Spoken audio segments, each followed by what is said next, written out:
Hey everybody, listen up. I got mega huge news. Meat Eater Live is heading back out on the road. That's right. Join me and the crew. Clay Newcomb, Cal, Yanni, Spencer's going to be there. Phil the Engineer's going to be there. Meat Eater Live, headed back out. Now, when you get every ticket, okay, every ticket you buy, you get a signed copy of our new Meat Eater Outdoor Cookbook. This tour is celebrating the release of the book. Buy a ticket, get a signed copy, Meat Eater Outdoor Cookbook, wild game recipes for the grill, smoker, camp stove, and campfire, which I'll point out is a $38 value. Here's where we're going to go. April 23rd, the Mesa Arts Center in Mesa, Arizona. April 24, the Balboa Theater in San Diego. April 25, the Grove in Anaheim, California. April 27, the Crest Theater in Sacramento. April 29, the Union in Salt Lake City. April 30, the Egyptian in Boise. May 1, the Wilma Theater in Missoula. May 2, the Bing Crosby Theater in Spokane, Washington. May 4, Revolution Hall in Portland, Oregon. And May 5, the last day of the tour, Pantages Theater in Tacoma, Washington. For tickets and more information, visit the events page at themeateater.com. Hope to see you at the show. Oh, hey. Welcome to the Hunting Collective. It's me, Ben O'Brien. I'm here with Phil, the engineer. Hello. And it's another week, episode 86. And this one is a great one. It's about the coyote, or the coyote, or the coyote, however you choose to say it. And this topic came up recently. I mean, the coyote is obviously something we're all interested in, but the topic came up recently around hunters and how they feel about predators. Do we feel like they're competing with us for our beautiful and delicious deer and elk and moose and things like that? So this is perfect to have Dan Flores in here. We also had Sam Lundgren, Anthony Licata, and Spencer Newharth, who came from different parts of the world, completely messed up where they're actually from, but they came from different parts of our country. And so I want to have their perspective on what they thought about coyotes, their experiences, and all that stuff. And before we get going, speaking of what's been happening in my life, I shot a mule deer last week. It's my first ever resident mule deer in Montana. It was a little bit of an interesting story. So next episode, I'm going to tell you that story. Some people have been asking for me to tell the story. It's a story where I did simultaneously great at hunting and also terrible. And so stick around for that maybe next episode or sometime when I get around to swallow my pride and telling you all about it. But for now, it's coyotes, and it's episode 86. Let's go!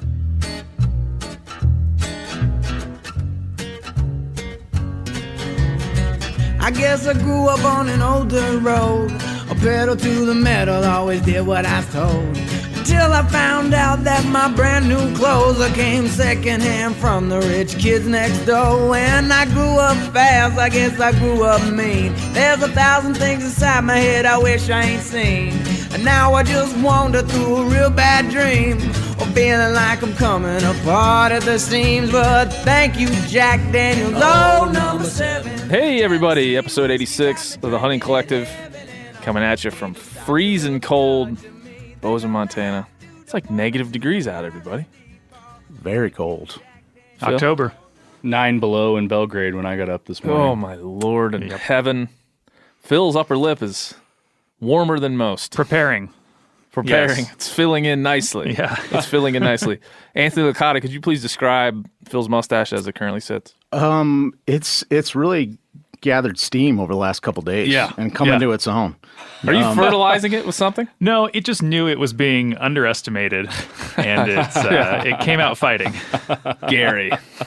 Gary's good. To me, it looks like Mini Magnum this morning. Like it's a furry Terminator. You can see it from more than 5 feet away now. That's true.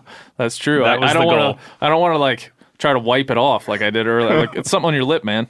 Just scrub it real hard; it'll fall off. Well, it's not about the density either. It's very skin toned. It's like That's the main problem. Sandy color. Yeah, we've been talking about that. Super. That's where it derives its creepiness from its color. It's like somebody cloned your eyebrow and then put it on top of your lip. I like Nice. that. Yeah. Nice. A third eyebrow. I'll take it. Mouth brow. Well, we're joined by Sam Lundgren. Hey, Sam. Hey, Ben. How's it going? Oh, it's going pretty good. Pretty good. Looking forward to Halloween. Yeah. What are you going to be? I can't. Well, I guess this will air later. I'm going to be Yosemite Sam. Oh, that's going to be good. You going to shave That's down to a good. stash? Bet your ass. Son of a bitch. You're a genius. Oh, that's good. You're an innovator. Oh, boy. Spencer Newharth, what are you going to be? I don't know if this is going to resonate with everyone, but I'm going to be a Hooderite. He's got the beard. I've got the beard. I've got the suspenders. I've got the black pants. I've got the hat. You're going to get a lot of questions. I got the whole It's thing. going to be all right. I need to explain. I grew up in a small town in southeastern South Dakota where we had one of the biggest Hooderite populations, like in the nation. There, we had 5 colonies within like 10 miles of my hometown. And so when I would dress up like a Hooderite and go out for Halloween, people just thought I was a Hooderite. It wasn't like a costume to them. People would be like, "Oh, you from Jamesville, Maxwell? Which one?" Yeah. So we'll see how that goes over in Bozeman. Yeah, if you go up to Augusta gonna or say. Lewistown, people will think the exact same thing because they're Yeah. everywhere up there. Yeah. Well, But don't- you got to learn how a lot of Montanans pronounce it.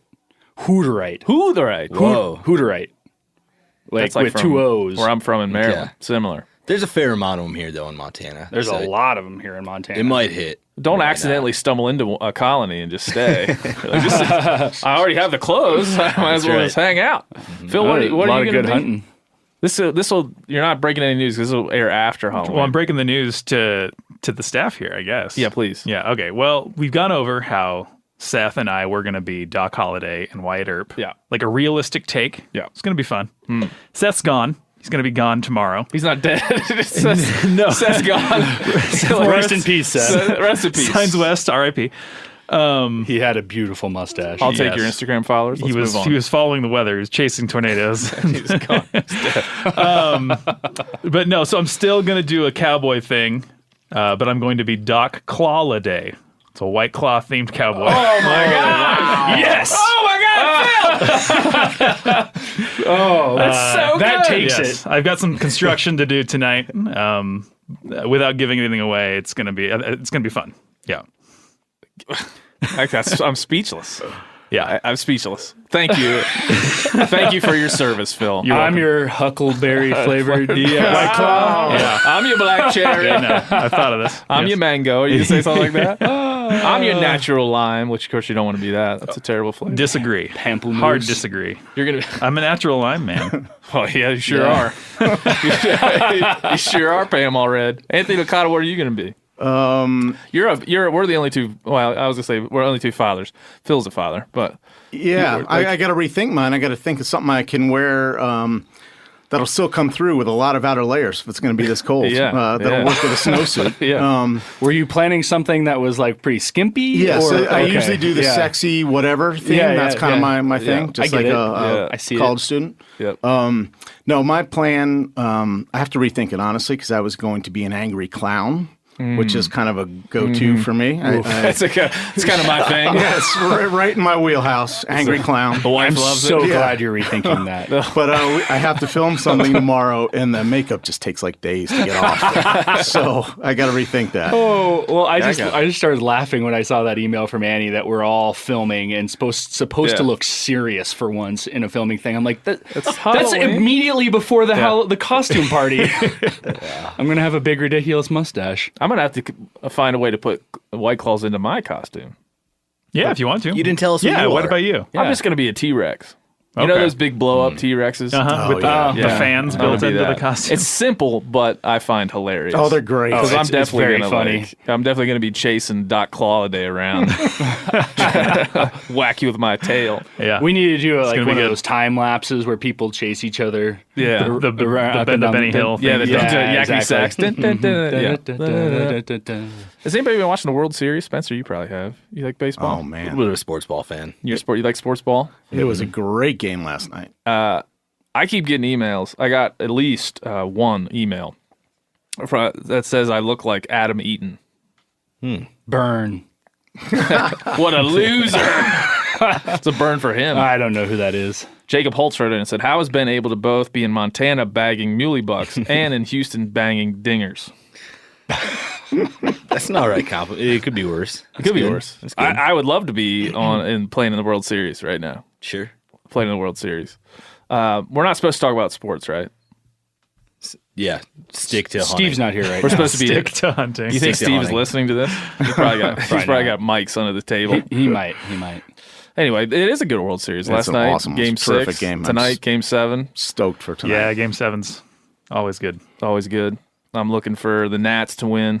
Tell me what happens. Yeah, you're not going to be into it, are you?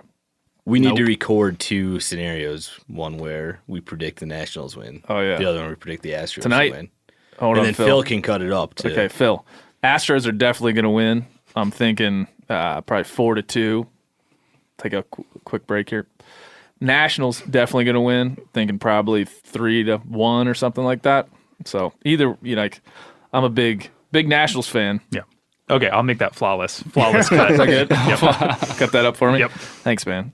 It's really the podcast has become more magical since Phil has joined. There's a lot of things that we can. Can you just put any sound effect right here? Boom.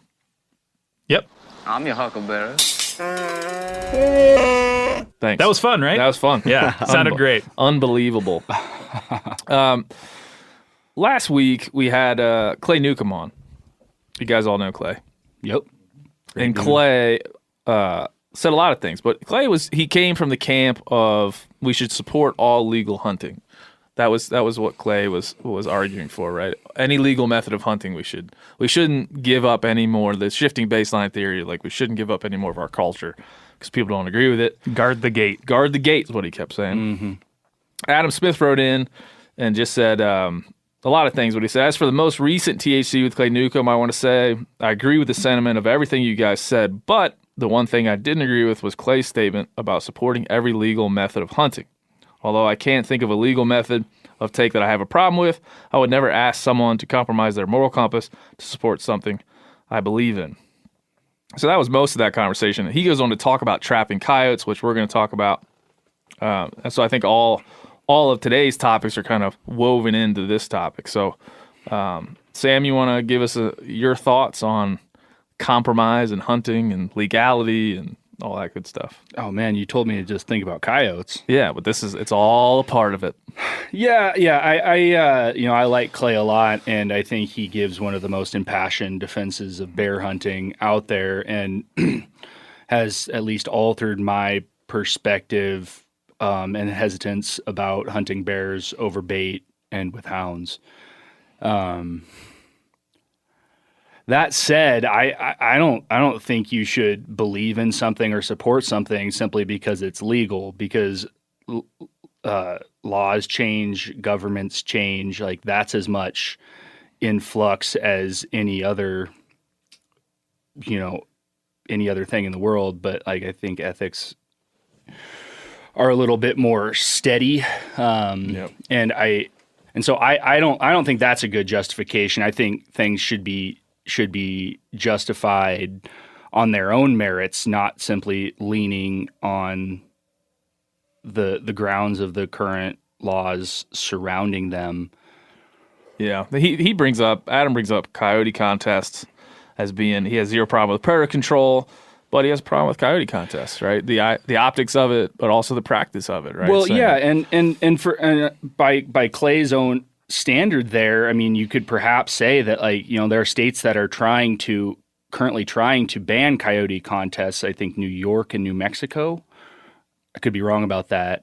But so if they go ahead and ban those, then they're illegal. Thus, should you not support them? yeah. So like where are we drawing the line? Legal when and legal how? And I think it's incumbent upon hunters to, like laws, we need to adjust to the changing times and the connected world we now live in, and be cognizant of the optics of what we're doing.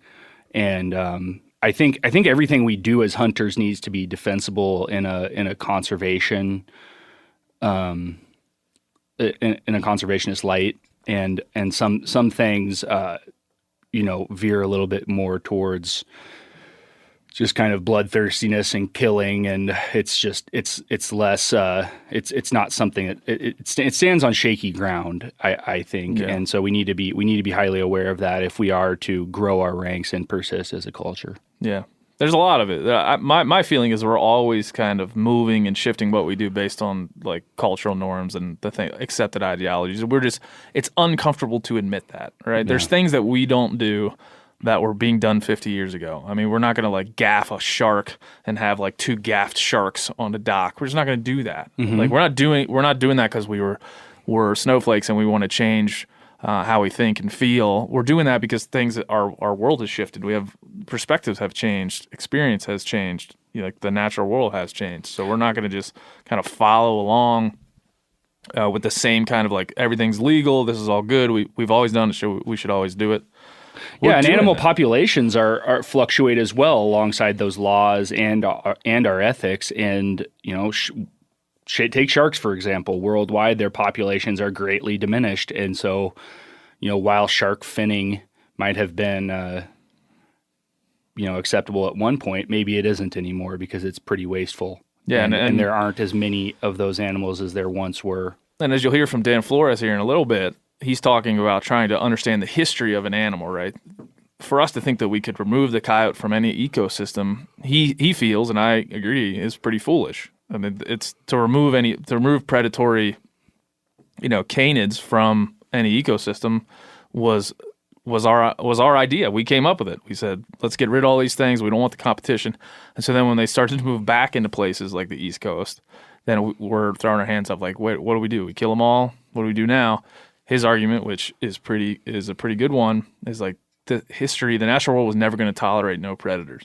And so coyotes were just a vehicle for the regeneration of something that us humans decided that we didn't want there for many reasons. And so that's a good start to that conversation. But I wanted to have us all here today because we all come from different places. Sam's from Montana. I'm from Maryland. I'm from Washington. Well, Washington.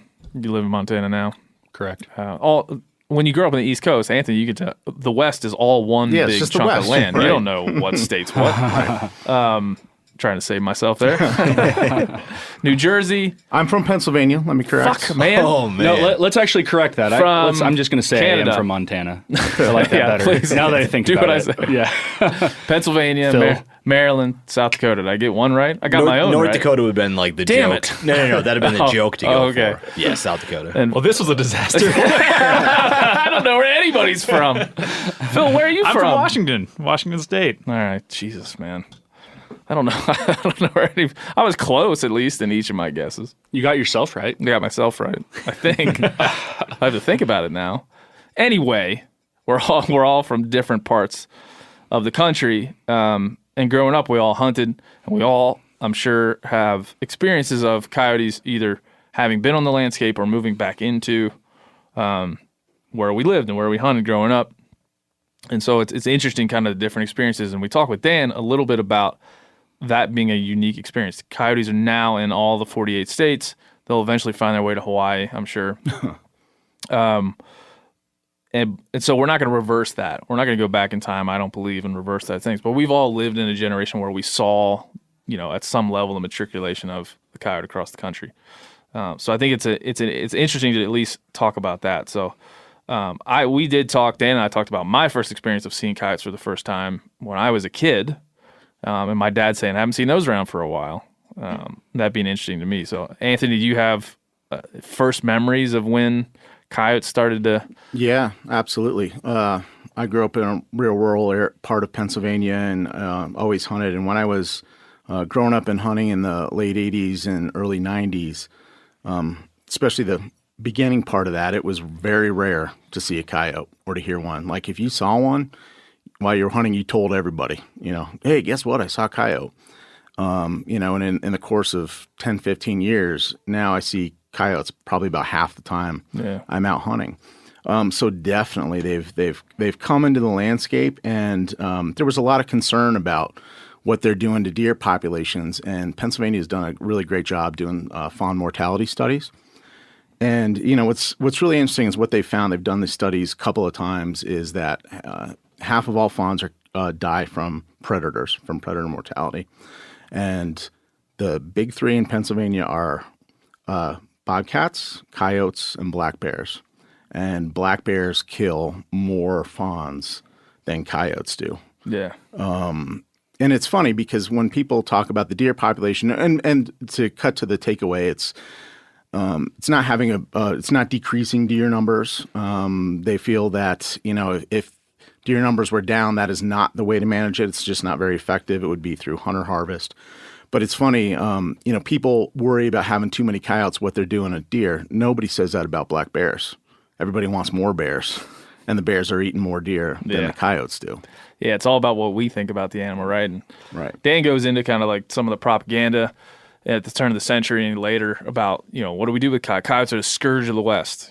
Coyotes are vermin, and some of that is baked into our psyche, right? So we think about them in certain ways. And it was interesting to me, it's similar. Like we tend to, I think, in hunting, and I've made this mistake before of saying like all hunters are worried about balance. That's probably not true. Yeah. Definitely not true. I'm not a monolith. But when you see there's a public piece of ground that I hunted growing up, well, there was less turkeys one year and more coyotes. We went turkey hunting there and called in 3 coyotes with a box call, right? And so my first inclination was to be like, coyotes, man, eating all the turkeys, killing all the turkeys, killing all the deer. We got to shoot all the coyotes. And we talked to a state game manager, and he said the winter was terrible. It was the worst winter in 50 years in that area. So winter kill was unbelievable for pretty much everything that walks up there. And so I was immediately like, well, I saw coyotes and no turkeys. Here's what's going on. And so I think we just maybe tend to apply that stuff to those situations because it makes sense. It may not always be true. Right. And certainly in this case, it doesn't seem to be. Spencer, Mark Kenyon wrote an article for our website that got people a little fired up. Mm-hmm. And it was called, Should You Kill Coyotes While Deer Hunting? There's a lot of reaction to that. Yeah. Was there not? There was. And when we posted this on social, we kind of posed the question that Mark opens the article with. And it's like, it's opening morning, you're sitting in the deer blind, and a coyote is at 50 yards. Are you going to shoot it? And that got a lot of reaction, both ways, saying absolutely and absolutely not. And I think that is like a strange question that is like a weird one where you will get passionate response from both. Say you were out deer hunting in the fall and you also have a turkey tag and a turkey walks by. You going to shoot that turkey? Yeah, but I think everybody says yeah. You have a bear tag and a bear walks by. You going to shoot that bear? Probably. But a coyote walks by, it's like a lot of people on the fence. So the pro being that, or excuse me, the camp that says absolutely. For them, it's like the deer hunt now becomes a coyote hunt because you kill that coyote.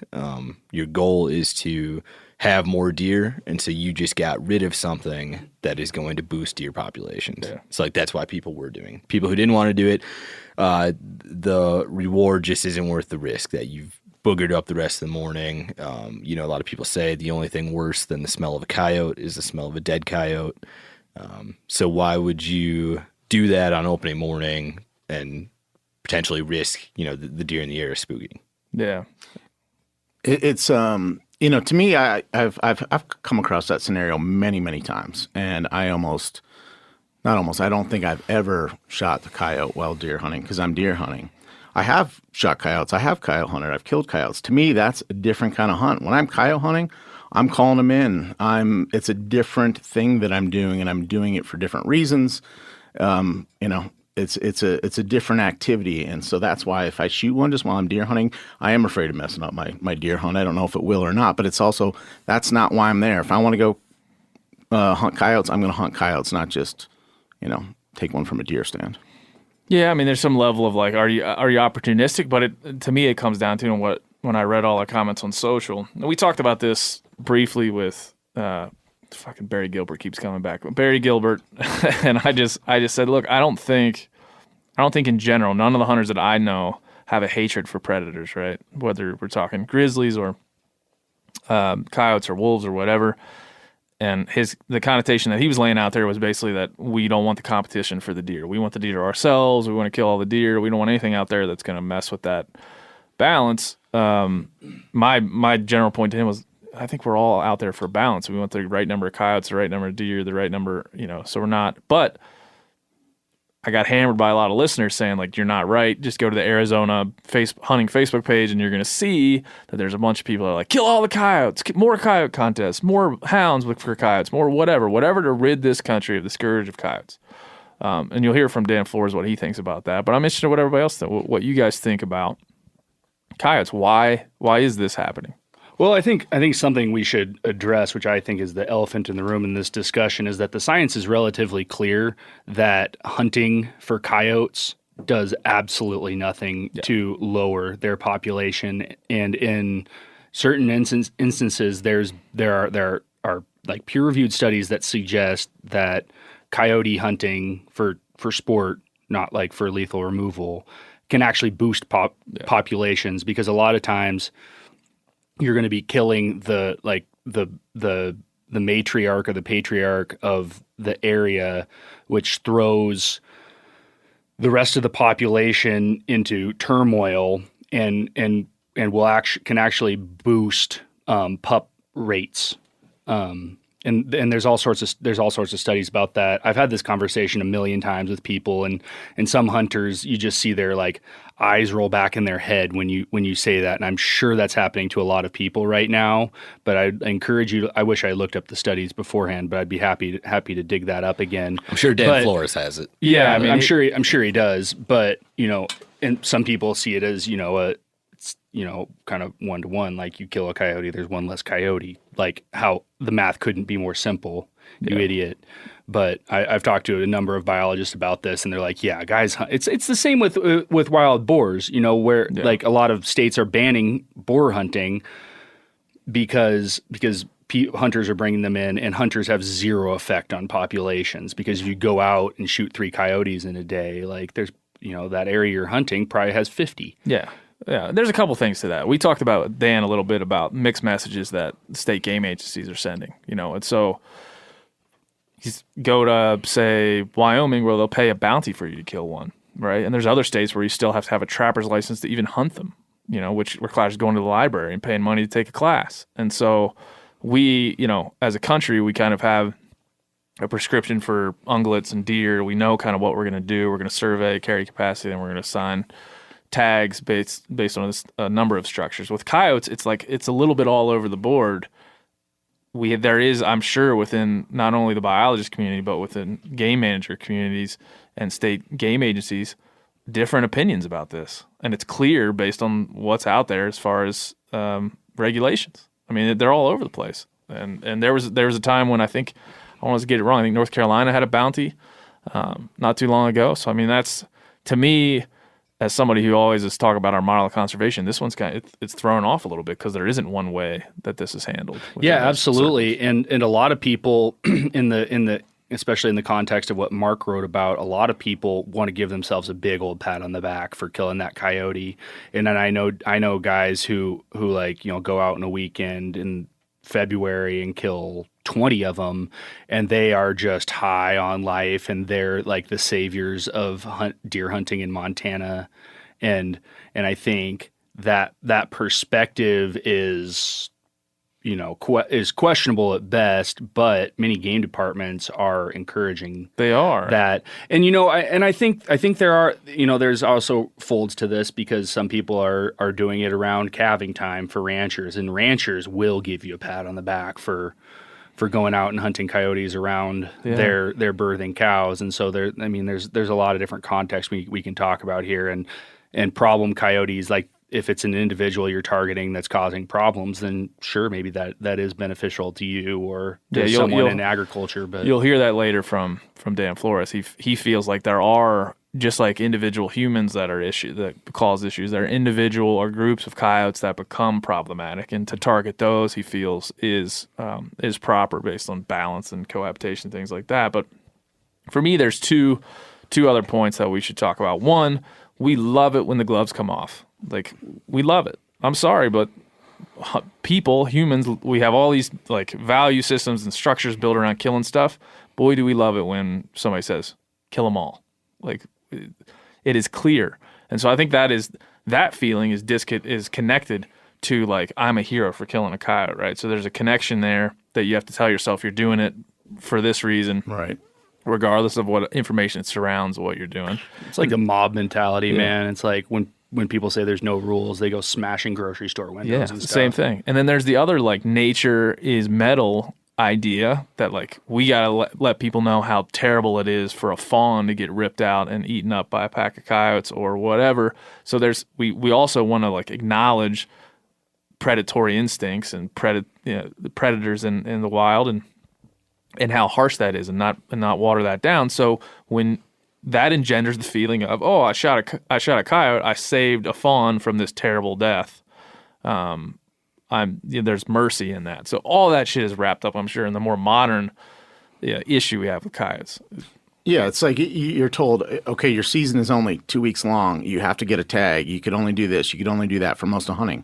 Coyotes, all year long. No closed season. No bag limits. $50. So it Wyoming just do it all night, it too. makes you think like, oh yeah, you could do it at night. You could use electronic collars. You could do all these things you can't do otherwise. So it just makes you think, well, geez, man, it must be okay, or there must be way, way too many of them, or something. If that's how the professionals are setting it up, And this is how it goes back to. I saw another hunting celebrity say the same thing the other day. Like, if it's legal, we should support it. Rally around your hunting brethren. I'm cool.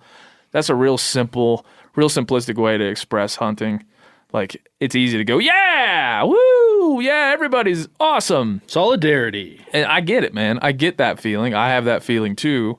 But, like, you can't escape these issues. You're not going to walk away from this stuff. But, to go back to where we started, it's like, all based on the science and whatnot. There's lots of coyotes. They're not going away. They're part of the ecosystem. I don't think they should go away. But people want to hunt them. Great. Yeah. As I said, I do a little bit of coyote hunting. It's not going to have that impact, positive or negative, either way, when done the right way.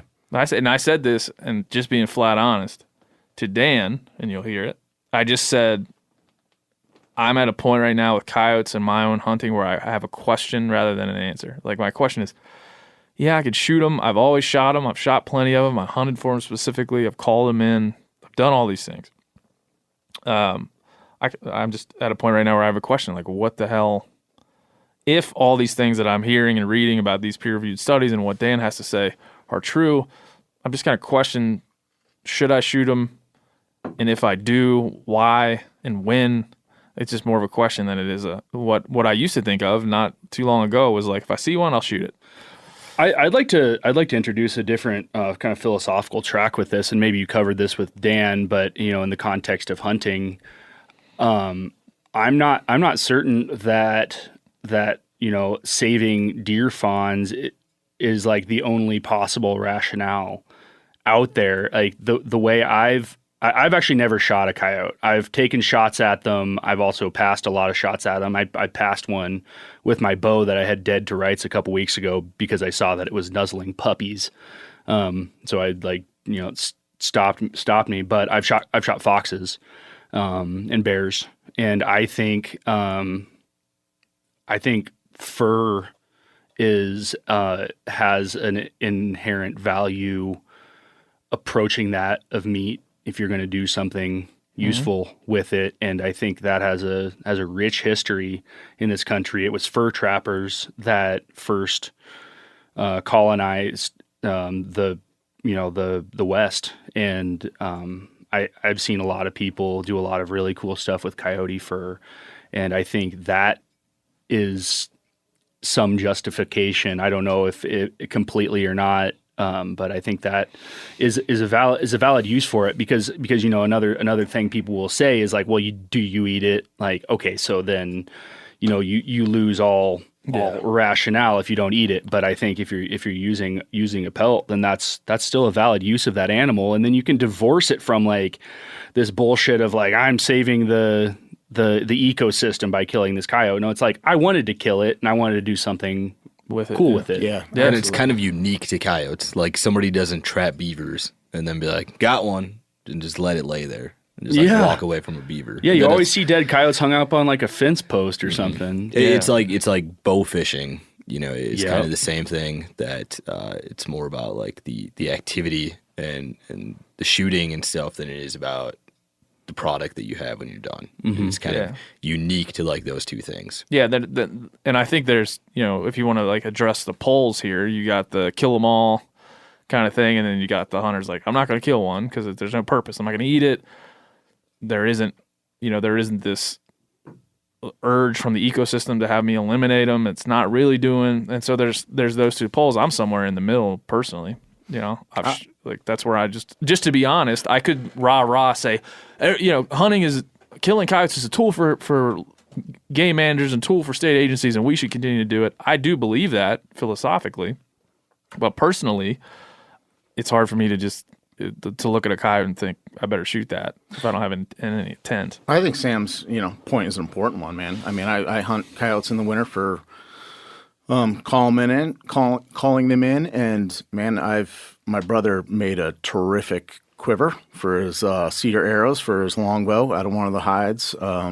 Others we skin out and we'll sell the hide. You're not making a lot of money, but like it's used. I mean, the expensive parka that I have that I almost want to put on now in October has a coyote ruff around the hood. Cool. The fur is pretty magnificent. Absolutely. Yeah. They can be so beautiful. Yeah. And I think these kind of conversations, especially when they're just boiled down and honest, can be kind of used from either camp. Either camp can pull it and say, oh, you believe what I believe, or you don't believe what I believe. But in this case, if I went out there and I'm like, I want to make X out of fur and I need to get 3 coyotes, man, I'll do that all day. And I think trapping is absolutely necessary and a good thing. And they're extremely hard to trap. Yeah. Too. I've got a good buddy in down by Sheridan, Wyoming, who does a lot of trapping. He gets several foxes a year, and he's starting to get all sorts of stuff, getting good at it, and he still can't crack the code on coyotes. Yeah. Yeah, and I think there's that element, right? That's the value we have for that pursuit, and then the version of what do you guys think about Dan Flores' version of it, where he feels like there's no reason to kill a coyote unless there's a problem with it on a predation level, like it's whacking your calves or it's going into town.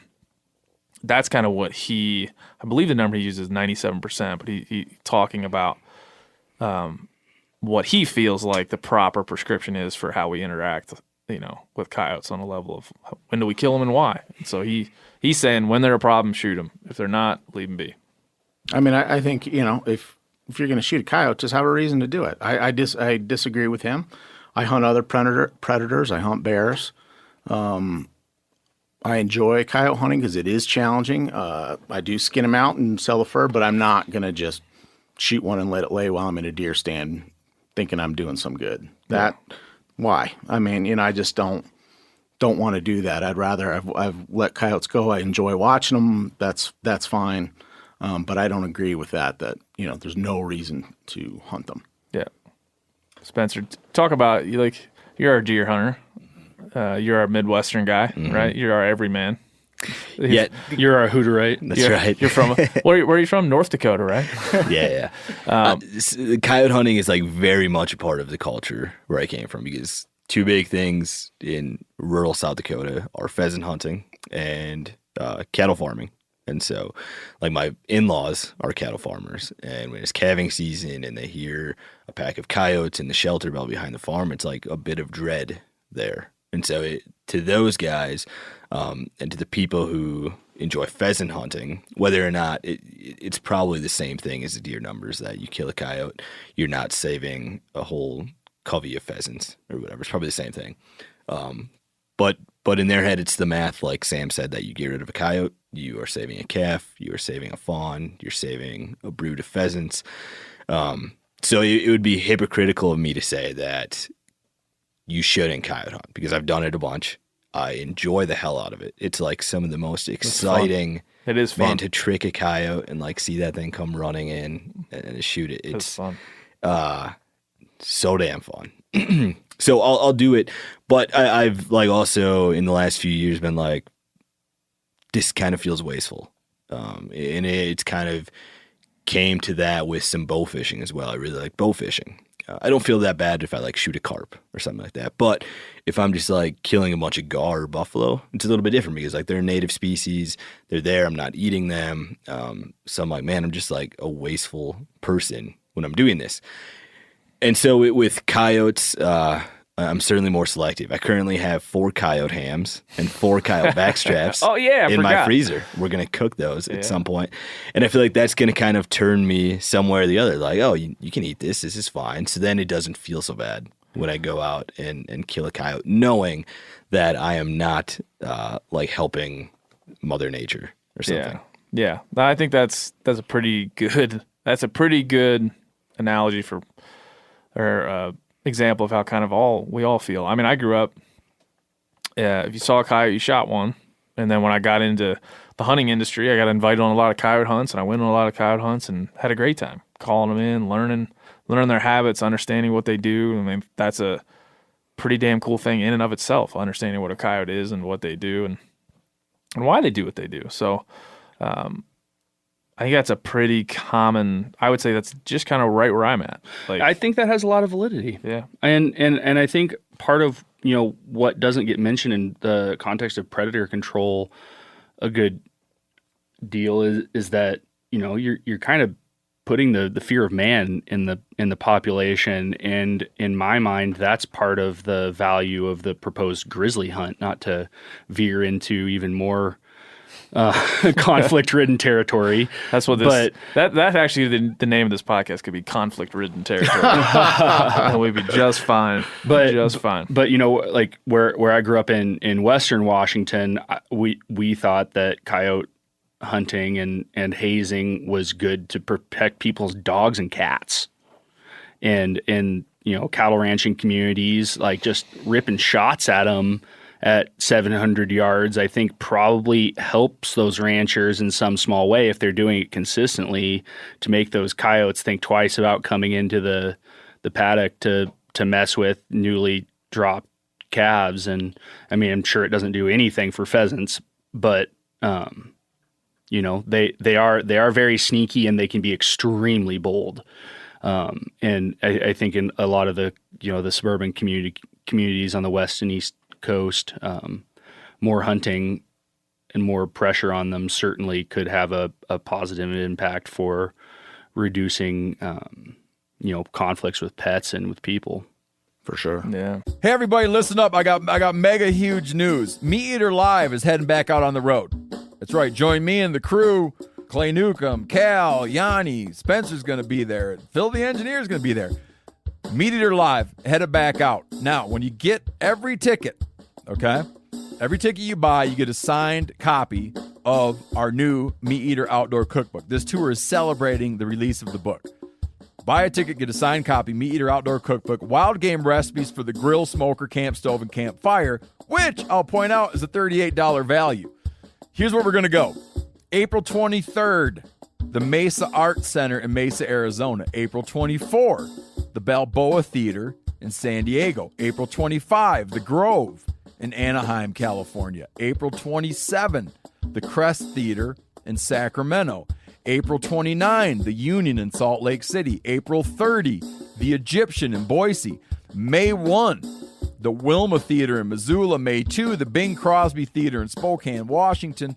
May 4, Revolution Hall in Portland, Oregon. And May 5, the last day of the tour, Pantages Theater in Tacoma, Washington. For tickets and more information, visit the events page at themeateater.com. Hope to see you at the show. Yeah, there's a lot of angles. We're going to get to Dan Flores. He brings a lot to the table in regards to this, specifically in my mind, kind of the history of the animal, some of our cultural ideas around the animal, and can give us a little bit better perspective in which to make these decisions. And that's the reason I wanted to have him in here, because my personal feeling, much like Spencer was saying, it's just shifted a bit over the years. It went from one idea to another idea to now kind of a more nebulous feeling about the animal. And so it's good to have perspectives from folks like Dan. But first, Phil, play the work sharp, not so sharp moment jingle, please. Work sharp, not so sharp moments, sharp so you don't have to be. All right. Number 4. Not so sharp moment. We came last week. We had a breast injury. We had a skunk run in, and we had truck stuck. Stuck truck. Stuck truck. Number 4 comes from Chad Holder. Chad says a lot of things, but I'm going to kick it right off. He was born in Utah, of course. He loved hunting and loved the outdoors. He has one older brother, one younger brother. He's a middle child. There are plenty of times he got picked on by his older brother. And he passes things down. Needless to say, there wasn't too many serious moments. There was plenty of laughs. The story begins in November of 2018. This is recent. Recent. Not so sharp recently. My older brother had an antlerless tag in a unit that I was somewhat familiar with, so I was asked to join on a 3-day hunt. First evening, we saw a few elk, but it was too dark to go after them. The next morning, not an elk to be found. That evening, we were driving to go check a new area and came across a herd of elk grazing in a clearing just off a dirt road. My brother jumped out of the truck and made his way to a small group of trees too close to close the distance and take the shot. He picked out a cow, pulled the trigger, and missed. Second shot at 350 yards, he hit the cow. The herd took off, and we made our way up to where she was standing. We found blood. We followed blood for 500 yards and could hear the elk in the trees. Decided to back out and come back in the morning because we weren't sure where the bullet struck. Devastated, we made our way back to camp and decided to heat up my sister-in-law's homemade mule deer chili with jalapenos. That's where this gets interesting, Phil. I think it just sounds delicious. Jalapenos. Looking back, this may not have been the best meal choice to consume, knowing we needed to trail an elk the next morning. But, as you know, a warm, hearty meal on a cold night seemed great! Still seems great. I don't see any problems with this meal so far in the story. So far. Okay. The next morning, we decided to pick up the blood trail, and I noticed the cow left the herd shortly after we called it a night. Following behind my brother, who had a rifle, we were about a half mile on her trail, with the wind blowing right at us. Just then, I got a whiff of something that smelled like something had died, but then it quickly went away. Not much after that, I kept getting a terrible smell. I whispered to my brother to stop. He looked at me as the wafting smell hit my nostrils, and I said, "I smell something dead." My brother started to laugh harder than I had ever seen him laugh. I couldn't figure out why it was so funny. Apparently, the chili had some kind of reaction in his gut that caused him to have the worst smelling gas known to the human man. What was wafting in my nose was not the smell of a dead elk, but the smell of his rotting insides. It's one thing to have a sibling fart and you smell it. It's another thing when you think you're being an amazing tracker, but all the while smelling something that came from another person's butthole. Some detail there. Detail. Unfortunately, we never found the cow. She picked back up with a small herd of elk, and after trailing her another mile of no blood and just tracks, we decided to call it quits. Even with time left in the season, he punched his tag as to not be tempted to hunt again later. That's pretty cool. Needless to say, when in the mountains, my brother likes to ask if I smell something dead. I now know that when I hear that question, to not waft the air into my face. It's a good one. Play the jingle. Work sharp, not so sharp moments, sharp so you don't have to be. That's a good one. Yeah. So, Chad Holder, we're going to send you a work sharp field sharpener for all your troubles. Send me some of that chili. Yeah. Phil and I would like to get some of that jalapeno chili. Yes, please. We'll have that right here in the podcast studio. We'll eat it on mic. Eat it on mic and have a then go whole hunting. podcast where we're just wafting air towards each other's faces. All right. We're going to get to a great interview with a great man. His name is Dan Flores. He wrote a book called American Coyote. I don't know how you say it. And it West Coast kid here. It's Coyote. Coyote. Yes. It's not Wile E. Coyote. Nope. All right, we're going to go to Dan Flores. A great interview. Listen up. I guess I grew up on an older road, a pedal to the metal. Dan, welcome. Welcome to Meat Eater. Thank you, Ben. It's a pleasure to be here. this is the first time you've been to, I guess, not welcome to Meat Eater. That would be a improper way to introduce you, because you've known Steve Rinella for quite a while, and you've been a part of the Meat Eater brand for years. I mean, I first listened to your podcast with Steve a couple of years ago, back in 2017. Yeah. I got to know a little bit about your work, but you have an interesting history all around, but I think we should briefly get to your history with Steve so we can cover off on that. And you have some stories of postgraduate Steve, kind of what it was like to know the man back then, which our listeners will be interested, I'm sure, to hear some of those stories. Well, I'm one of the rare people who has known Steve since the day when he was actually a graduate student. I was at the University of Montana, a professor in the history department. Steve was a graduate student in creative writing. And because I taught environmental history, and especially the environmental history of the West, and he was interested in the things that I was doing, he took a couple of classes with me. I ended up serving actually on his thesis committee, and it kind of helped him get through graduation. But as I was telling you a little earlier, I mean, Steve and I became friends back in those days, so I got to have a few sort of small adventures with him, meeting him at various bars in town and listening to tall tales. I mean, some of our early conversations, I'd published a kind of a major article in a academic journal about bison, and he was already interested in the bison story, and so we would sit in bars and drink beer and talk about buffalo, and where I think he was probably brainstorming his buffalo book at that time. He was, yeah. But he was an interesting and unusual, almost eccentric graduate student who would invite you over for dinners to eat squirrel that he had peppered with a pellet gun in his backyard. And there were a lot of interesting people at the University of Montana in those days, but I don't think anybody quite rose to that level. And like I said, I've chosen to join that man in this venture, so it's good to have a little insight to what he was before I knew him. But there's a lot of your history that we got to get to.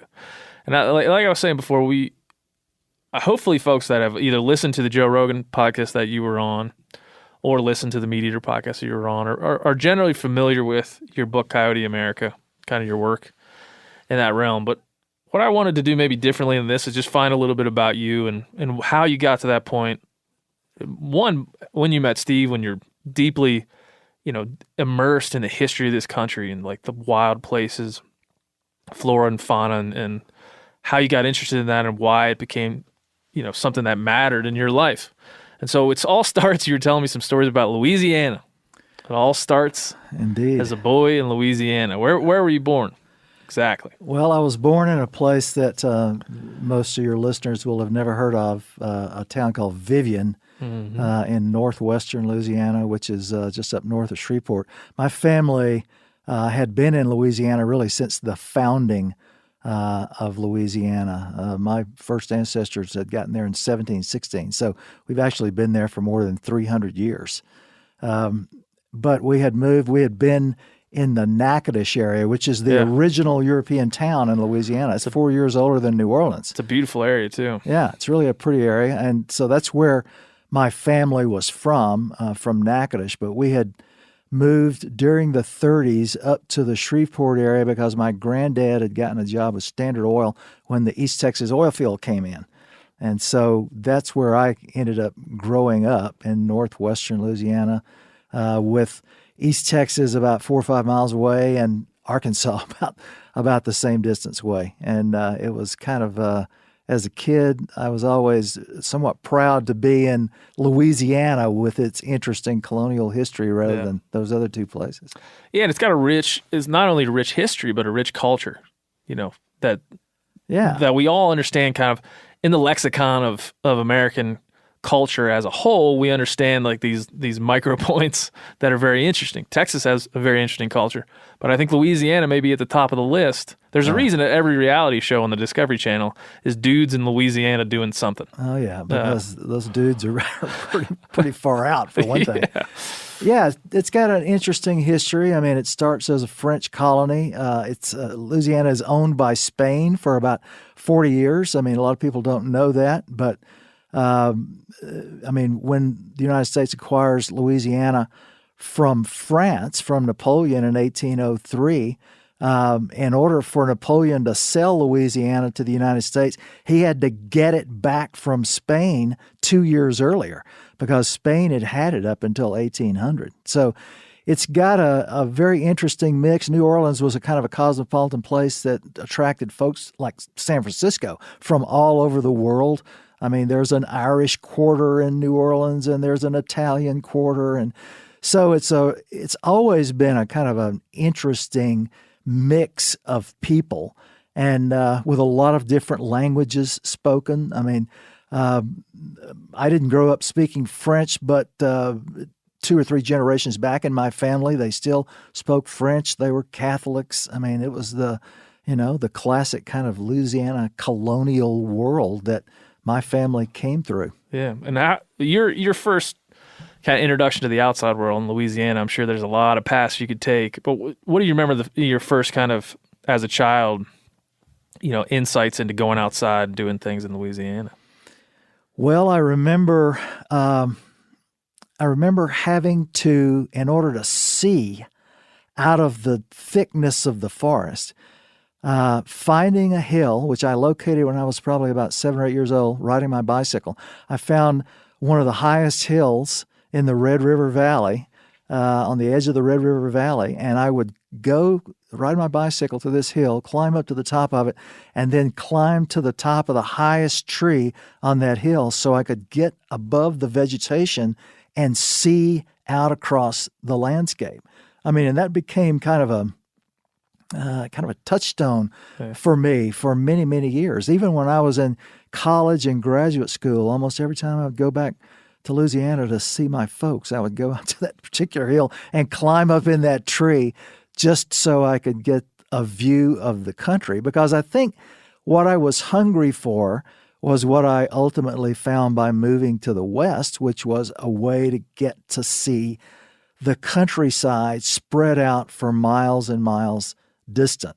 And I mean, there's kind of an explanation really in my own experiences as a kid for why that happened. When I was 4 years old, and I didn't find this out till I was about 38, going back to Louisiana to a family reunion, I mentioned to an aunt of mine that, I'd just been fascinated with the West and had dreamed about the West since I was 4, 5, or 6 years old. And she said, well, I wonder if that had anything to do with the fact that we took you out to West Texas and New Mexico when you were 4.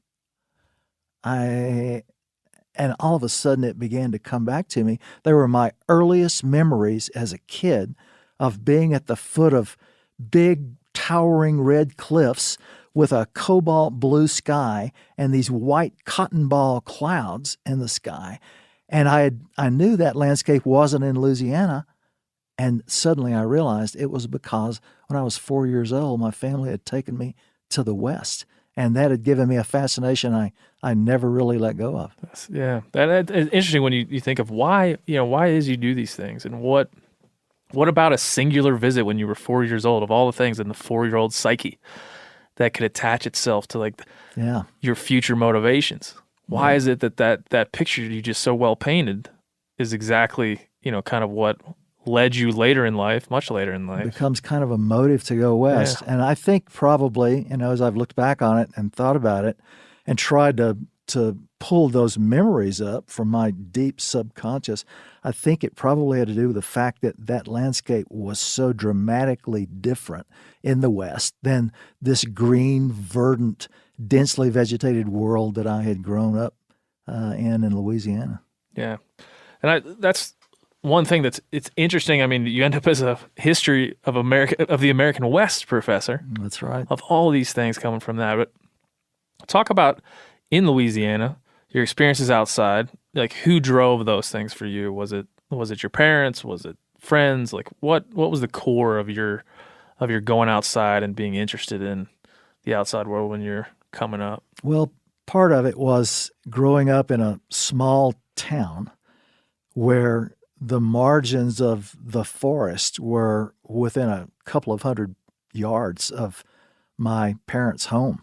And so as soon as my parents began to let me, venture out a little bit on a bicycle or walking, I mean, I immediately was drawn to the streams and the woods and the bayous that were just very easily accessible to a kid just walking 15 or 20 minutes away from home. It wasn't that my parents or grandparents were particularly outdoorsy. I mean, my dad was he was way into sports, and I played football, basketball, and baseball in high school, and so I did all the things that he was interested in, and that I was certainly interested in too. I had an older brother who was also probably more interested in nature and the wilds than Mom and Dad were, and he provided a little bit of a kind of an incentive to follow in his footsteps. But I mean, for example, when he was 14, 15 years old, he and his friends built a cabin out in the woods on my granddad's land a couple of miles away. And I mean, I did the same thing when I was about that age. Buddies of mine and I were always roaming through the woods looking for a place to build a cabin. And we did that. And we burned it up the very first night we stayed in it. So I think in a way my brother probably played some role in luring me out, but a lot of it was just the accessibility of it, and I was in a town that was small enough that we couldn't even field one baseball team in the summer, let alone two to play one another. And so you had to entertain yourself pretty much, and I basically entertained myself by going out in nature and reading. I mean, I read a lot of books as a kid. I roamed the larger world through the pages of literature. I mean, we had a local library. My dad became the librarian after he retired, and so I would read 20 or 30 or 40 books every summer, and mornings and evenings when it was a little easier to be outside in a humid, hot place like Louisiana, I would go out into the woods. Louisiana. I spent a lot of time in Louisiana. Yeah, sweating my ass off. Yeah. Do you feel like we had a herpetologist last episode, Harry Green? We were talking about him a little bit at lunch today. He talked about, when I was asking him these same types of questions, a little bit exploring the genesis of his wondering about nature. And he talked about picking up a box turtle and saying, "Mom, why doesn't it have ears?" And it seemed to me that he was interested in the micro details of being outside. And maybe, correct me if I'm wrong, but it seems like you were more interested in the vastness, like the perspective that it gave, rather than maybe the intricate details. Is that true? I think that's probably true. I mean, I was interested in the small details for sure. I mean, because I paid attention to birds I found and very closely looked at the feather patterns and arrangements on flickers and meadowlarks, and so I was certainly focused on minute details. But I think in terms of landscape, what I was endlessly trying to do in a place that was so enclosed was get a larger look at some of the patterns of the topography. And Louisiana was so dense with vegetation that it was hard to get that. Yeah. I mean, you sometimes couldn't see more than 100 feet through the woods, and it was you didn't know you were climbing on a hill, for example, until you were halfway up it, and then you began to realize,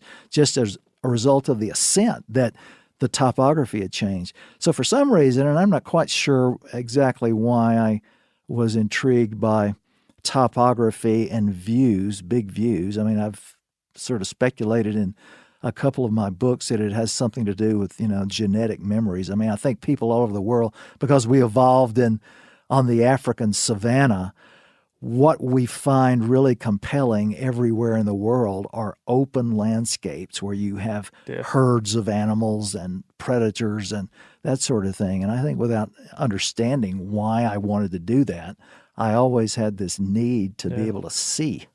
Yeah, and when you do, a weekly podcast like I do, we often repeat things. So I apologize to the listeners, but it's the same as we've had some conversations around human evolutionary biology, where why does a little kid pick up a rock, and why is his first thought before he's even thought about what he's going to do with that rock. It's hurling it through the air. Absolutely. Why is he doing that? Well, because that's what, on the African savanna, that's how we first understood that we could affect things that weren't directly in front of us. That's exactly right. Much the same way. So I think it's important to explore those thoughts that we've had when we were, you've written so much and impacted so many people, this audience and others, about American history and about some species like the coyote and their history.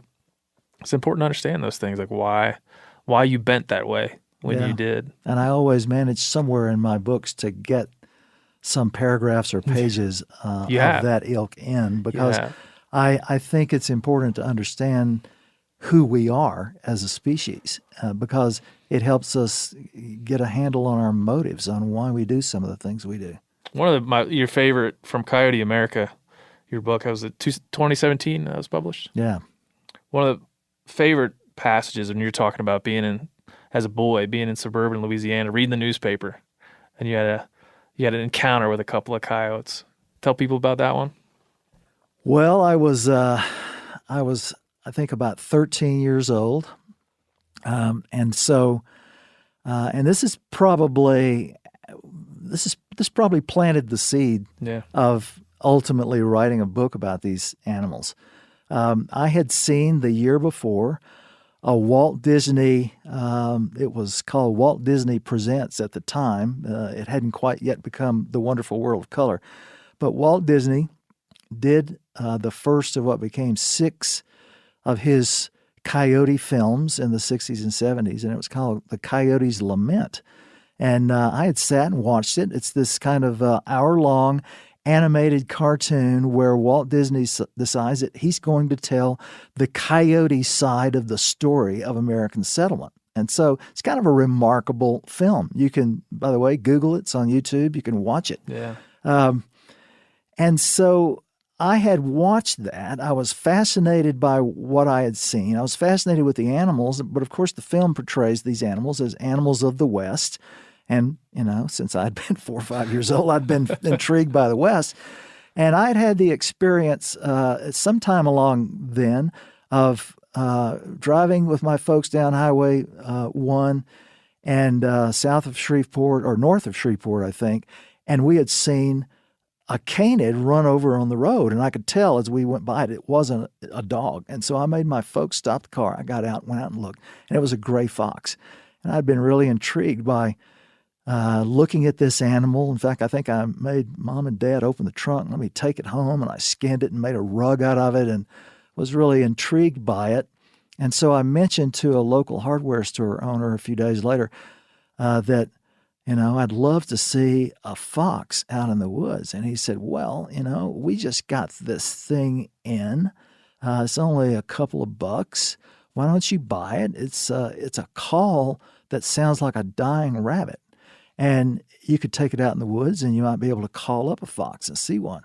So I paid $2 for this thing, and a few days later rode my bicycle out, climbed up in this old deer stand that I knew about, blew about 3 or 4 times on this call, not of course knowing exactly what a dying rabbit sounded like, but you didn't have to be too accurate with it, it turned out, because within about 30 seconds, this animal comes trotting out of the woods about 75 yards from me, headed straight for the tree I was sitting in. And I mean, it was coming with a purpose. Its ears were up. I still remember these vivid sort of orange-yellow eyes.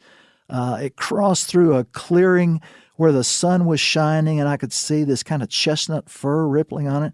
Man, I was absolutely thunderstruck by the sight of it. And it got within about probably 20 feet of the tree, and I think some sort of downdraft maybe took my scent to it, and all of a sudden, just as purposefully as it was coming towards me, it whirled and took off loping back the direction it had come, and was in characteristic wild canid fashion looking back over its shoulder, trying to discern where the danger was coming from that it had smelled. And so I watched this thing lope out of sight and sat there shaking like a leaf for about 3 or 4 minutes. And then I climbed down from the tree and went home and wrote a letter to Louisiana Parks and Wildlife and said, I think I saw a wolf in Caddo Parish today. And I got a letter back about 2 weeks later where someone in that department said, well, you might have seen a wolf. I mean, we think there might still be some red wolves up in that part of the state, but it's much more likely that what you saw was a coyote because those animals are now colonizing Louisiana. And I thought, I'm 13 years old. I thought that was the most remarkable thing I'd ever heard. These are animals from the desert. I already knew. Yeah. What are they doing in my home state and in the bayous and swamps around me? And so what that became was, as I began to understand the coyote story, what I realized was I was lucky enough to be in the right place at the right time to witness this expansion of coyotes out of the West across the eastern United States, so that over the next, as I write in Coyote America, they colonized their 49th state, and that leaves Hawaii out. They'll make it there eventually. Yeah, they'll make it there. They're figuring it out right now, I promise. They're probably stowing away on a ship, and if they do, those we can only get two of us. Nanes are not ever going to survive. But they colonized their 49th state which was Delaware, in 2011. That's what interests me so much about this. There's like an intersection in your life, in my life, my father's life. There's just like this very unique generational story. Indeed. That I'm 33. Like my generation is kind of coming up in the era where those states have been colonized.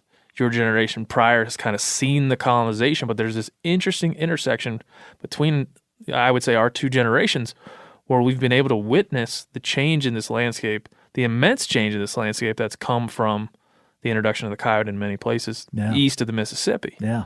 And I remember I have a story of a very small piece of state ground in Maryland that we watched it be taken over by coyotes. We watched it over years, over decades, not realizing what was happening, but coming to later understand the impact that it had, not really knowing it. And so that's why I think coyotes, they're a part of our psyche for a lot of reasons.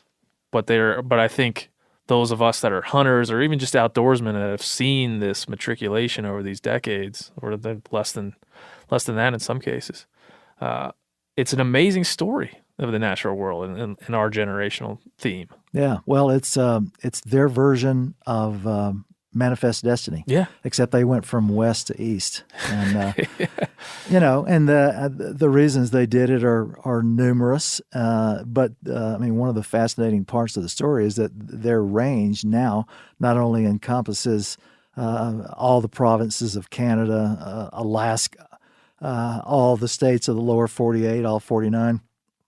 Or 48 in the lower 48, but they have become the first mammal, we think, since the Pleistocene to cross the Isthmus of Panama and begin to colonize South America. So their range now is more than 7,000 miles north and south. And when Europeans got here 500 years ago, this was an animal that was confined to basically about from Mexico City northward into the prairies of Alberta and Saskatchewan, but probably not as far north as Calgary is. And so that expansion has all happened since we've been here. Yeah, and you called the coyote howl like the original anthem of North America. That's about 1 million years. That's exactly right. Yeah.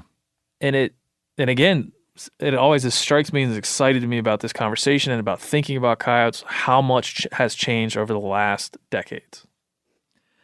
Well, it's, what I tried to do with Coyote America was basically to tell the biography of this animal, because I came to know over the years as my fascination obviously went back to the time I was 13 years old and began to see them and understand that they were expanding their range.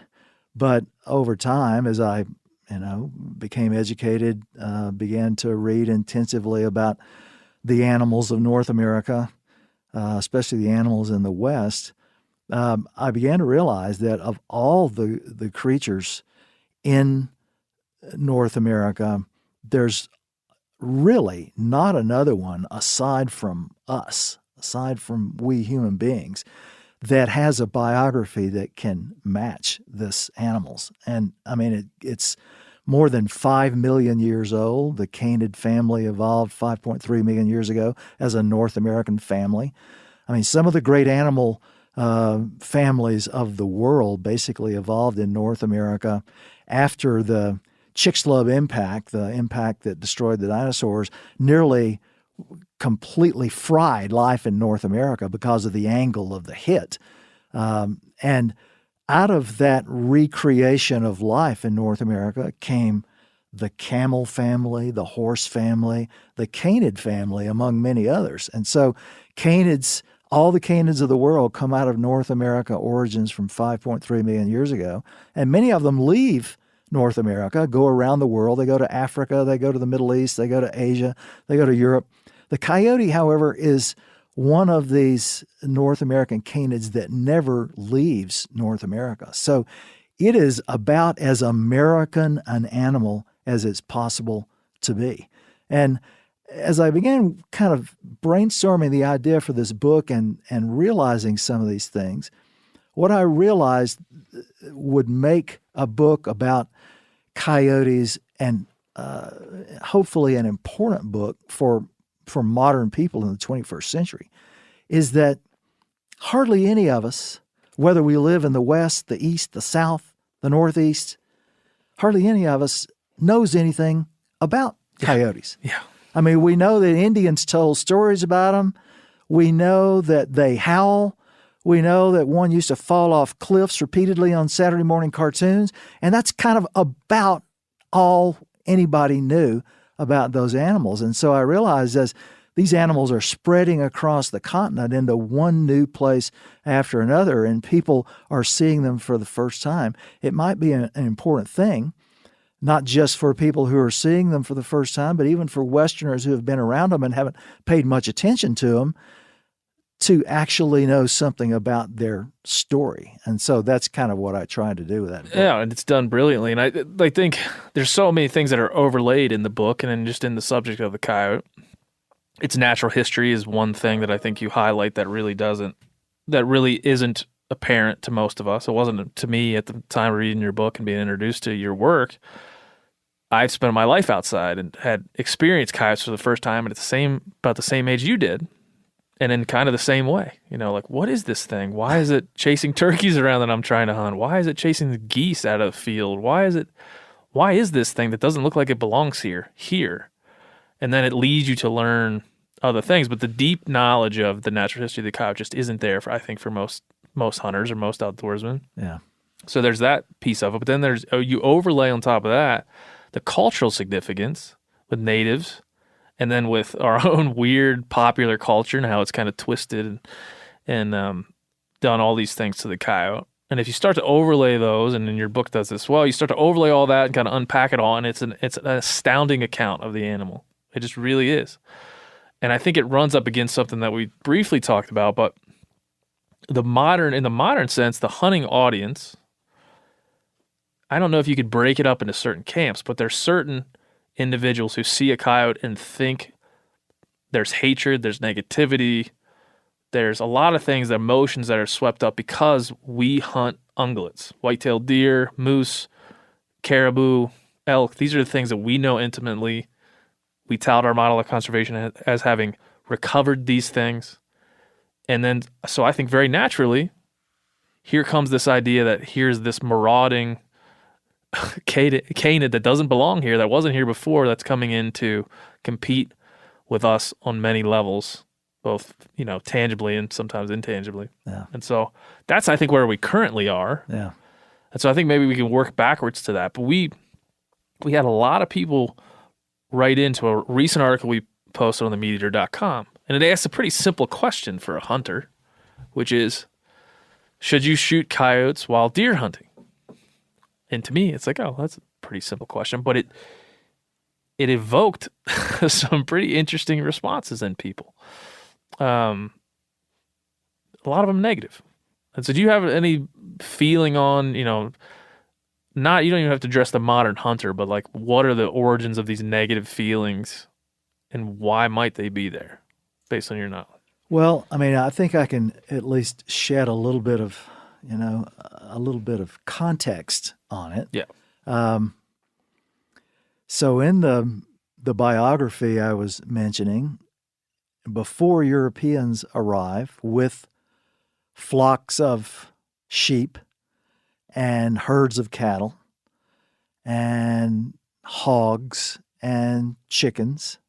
In other words, before people with domestic animals come to North America, we have 10,000 years of native people in North America. And you have to remember, at that time, the Coyote is west of the Mississippi River. But we have 10,000 years of native people everywhere that coyotes range, not looking at it as a competitor predator, but as a sacred animal that serves as a kind of an avatar, a stand-in for humans in the world. So, I mean, in fact, it's the first chapter in Coyote America, which is called Old Man America. Old Man America is the coyote.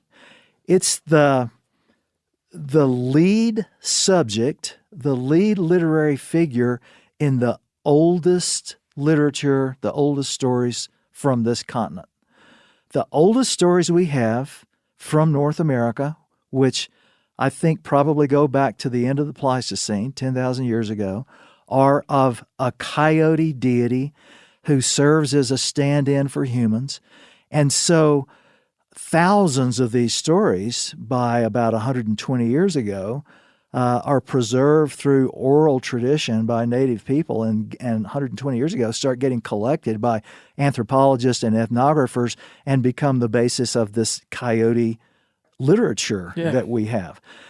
And in none of those stories do native people seem to resent that the coyote occasionally kills a fawn, or certainly, I mean, most of the rock art that you see of coyote with prey, it's usually small prey. It's usually rabbits or something like that. But, I mean, Indians are clearly aware that coyotes kill fawns and they'll kill bighorn sheep lambs. And it's difficult for coyotes, even in packs, to kill large animals. I mean, these are not very big animals. Coyotes are, 30, 35 pounds, at least in the West at the most. But there's not a sense of that among native people. When Europeans come over, though, with domesticated animals, I mean, Europeans arrive without any preconceived notions about coyotes because there aren't any in Europe. But Europeans know about wolves. And we arrive with this many centuries deep antagonism towards wolves. And as soon as we land on the Atlantic shore or in the desert Southwest or California in the case of the Spaniards, everybody kind of begins to make war on the wolf population. But we kind of don't know exactly what to think about coyotes for a while. But to me, the negative attitudes that I think a lot of people sort of have inherited without thinking about the origins of them with respect to both wolves and particularly coyotes. I mean, the wolf negativity may go back centuries from European origins, handed down from family to family over time.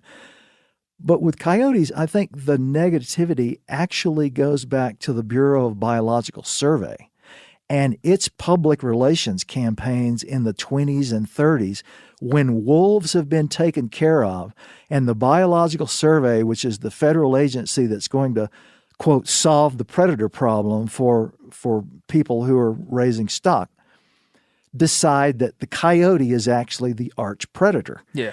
And so they put out, just one canned newspaper article and one pamphlet after another arguing that coyotes are vermin, and actually convinced Congress to pass an act in 1931 that gives the Biological Survey $10 million to try to eradicate coyotes in North America. And so I think a lot of people today, 100 years later, have kind of absorbed that public relations campaign from the 1920s, 30s, and 40s, where a government agency was trying to convince the American population that this is an animal that deserves to be eradicated. Now, so I did a talk in South Carolina a year or two ago, and everyone there was really concerned about coyotes being recent arrivals in South Carolina and killing fawns and making it more difficult for hunters to get their deer during the deer season. I will say that there, in most of the eastern states and the southern states, the argument is the coyote is a brand new animal on the scene. It's an invasive and intrusive animal, and it's screwing everything up. And so I have an additional reason to be pissed off at coyotes. I'll also point out that in the West, hunters don't regard coyotes as an invasive brand new animal, but they often think the same thing. Yeah, I was going to say, there's so many things that are paradoxical about absolutely. the way we see coyotes, and I think you've just laid it out well, right? The totem of the coyote is the jokester, the trickster, like the sly creature, but then there's also the paradox is it's also this evil, marauding, go anywhere, adaptable predator.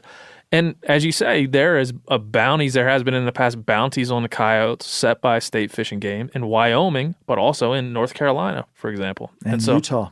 And in Utah. And so as a hunter, when you're going around, traveling around, you certainly see, an aggressive stance taken by our state game officials on these animals. And so within the way that we think about hunting, we kind of would follow that. In all senses of the word, follow the idea that, well, if they're paying us a bounty to kill them in Wyoming, we better kill every one that we see, because we're doing good for the state, and the state biologists are telling us this is right. So, I mean, there certainly has been a paradoxical expression within the hunting community, but the culture at large it's amazing. Well, the culture at large, I think, and I think the hunting community falls into this category, has not been keeping up with the scientific literature about these animals, and that's part of it. So, I'm not going to say that, okay, a hunter who sees a coyote trot by when he's in a deer stand and shoots it is engaging in a wrong-headed act, because I think relying on the knowledge that we've handed down over the last several decades, that would be the logical thing to do. Yep. I mean, I argue in Coyote America that, however, if you keep up with the modern literature on this animal, what you quickly realize, and you don't have to read a lot of it, but I'll just offer one example too, the Utah example. But what you quickly realize is that the supposition that coyotes are making it more difficult for you to get your deer in the fall is likely unfounded. And shooting one that's trotting by under your deer stand basically is it's an act that really is not warranted by the science. Is there an analogy that you would use to get people to understand like how this is actually going down? Because I think we were talking about this earlier. I think as these ideas that you're speaking of are introduced, like here's a study that says this about coyotes: shoot more, get more. That the kind of pushback that you would expect from the core belief systems around coyotes is there. It's like, whoa, don't try to tell me. Well, yeah. And so, I mean, as I said, in Utah 5 years ago passed a Mule Deer Protection Act. And so Utah is giving hunters, anybody who shoots a coyote, you don't have to be a hunter with a license. Anybody who shoots a coyote gets a $50 bounty if they present it to a state office under the Mule Deer Protection Act. The irony of the passage of this Mule Deer Protection Act, and so far, the last figures I saw are about a year old, but a year ago, 4 years into the passage of that act, Utah had bountied 38,000 coyotes under the Mule Deer Protection Act.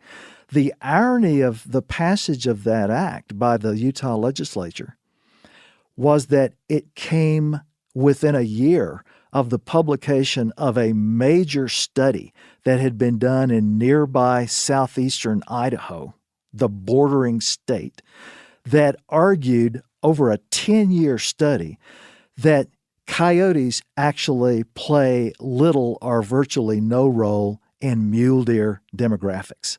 That coyotes, to be sure, may end up killing a few lambs as a result of severe winters that weakens the herd and weakens lambs and makes them easier to catch, but that coyotes don't really have any effect, usually, if there's not a severe winter, on mule deer populations. That study was published in a major journal a year before the Utah legislature passed this act. And either they weren't aware of it or they just decided, which of course is something that we tend to do a little bit these days, I don't like that science.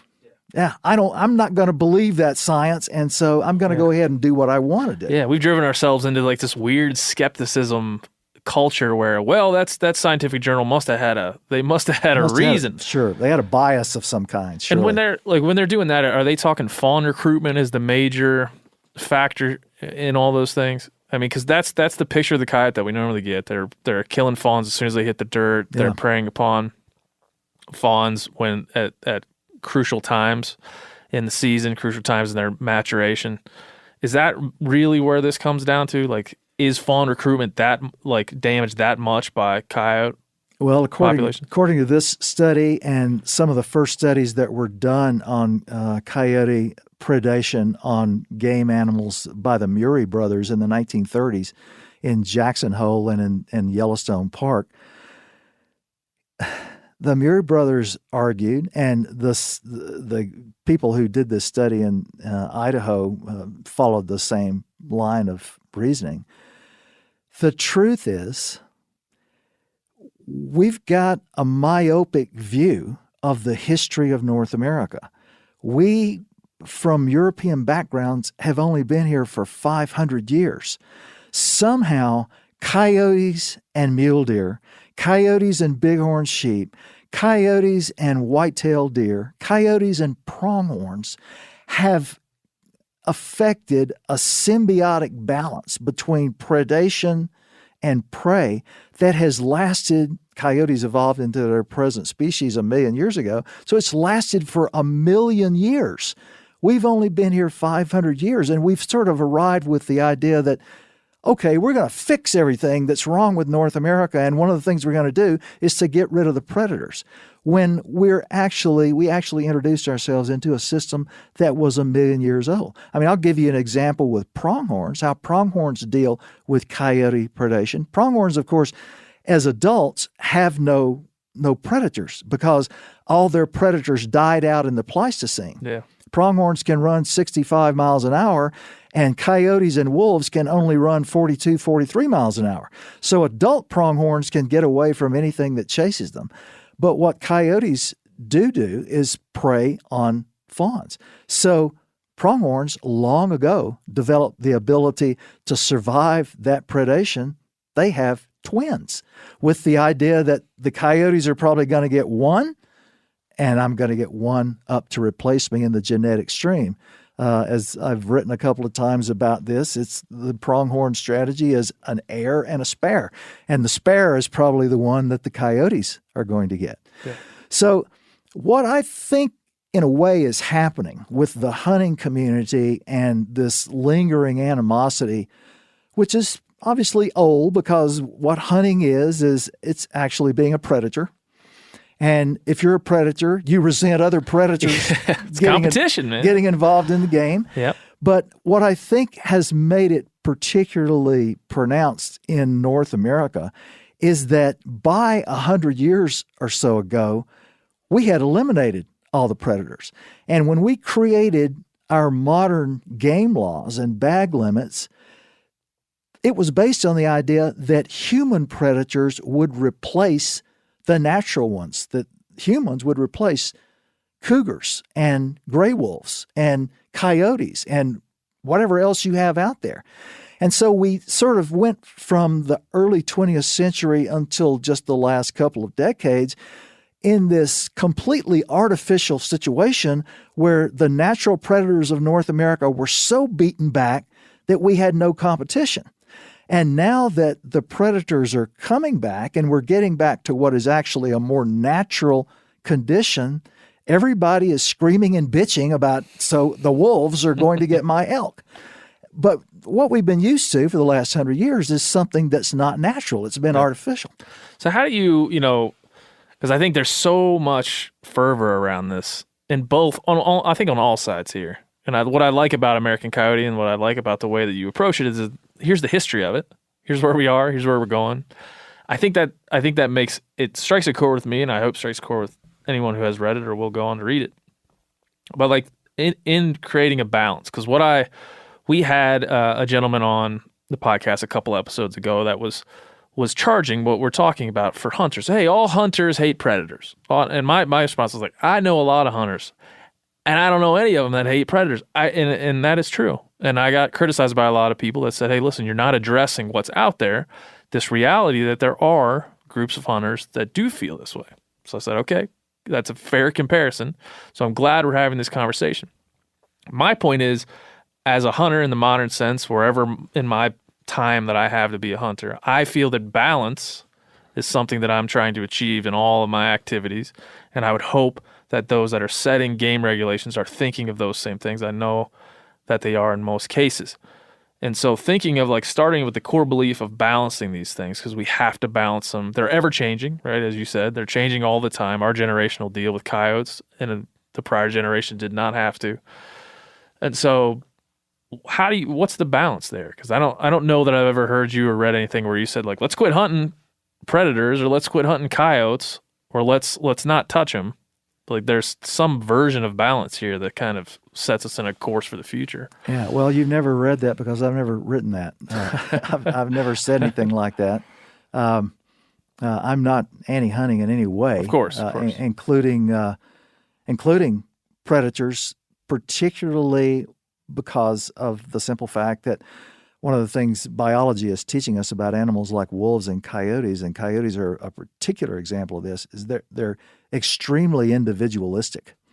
And the studies that I used in writing Coyote America pretty much indicated that about 90 to 95% of the coyote population, they're very good citizens. I mean, most of what coyotes do, the great majority of what coyotes do in the world is beneficial to humans in the broad sense.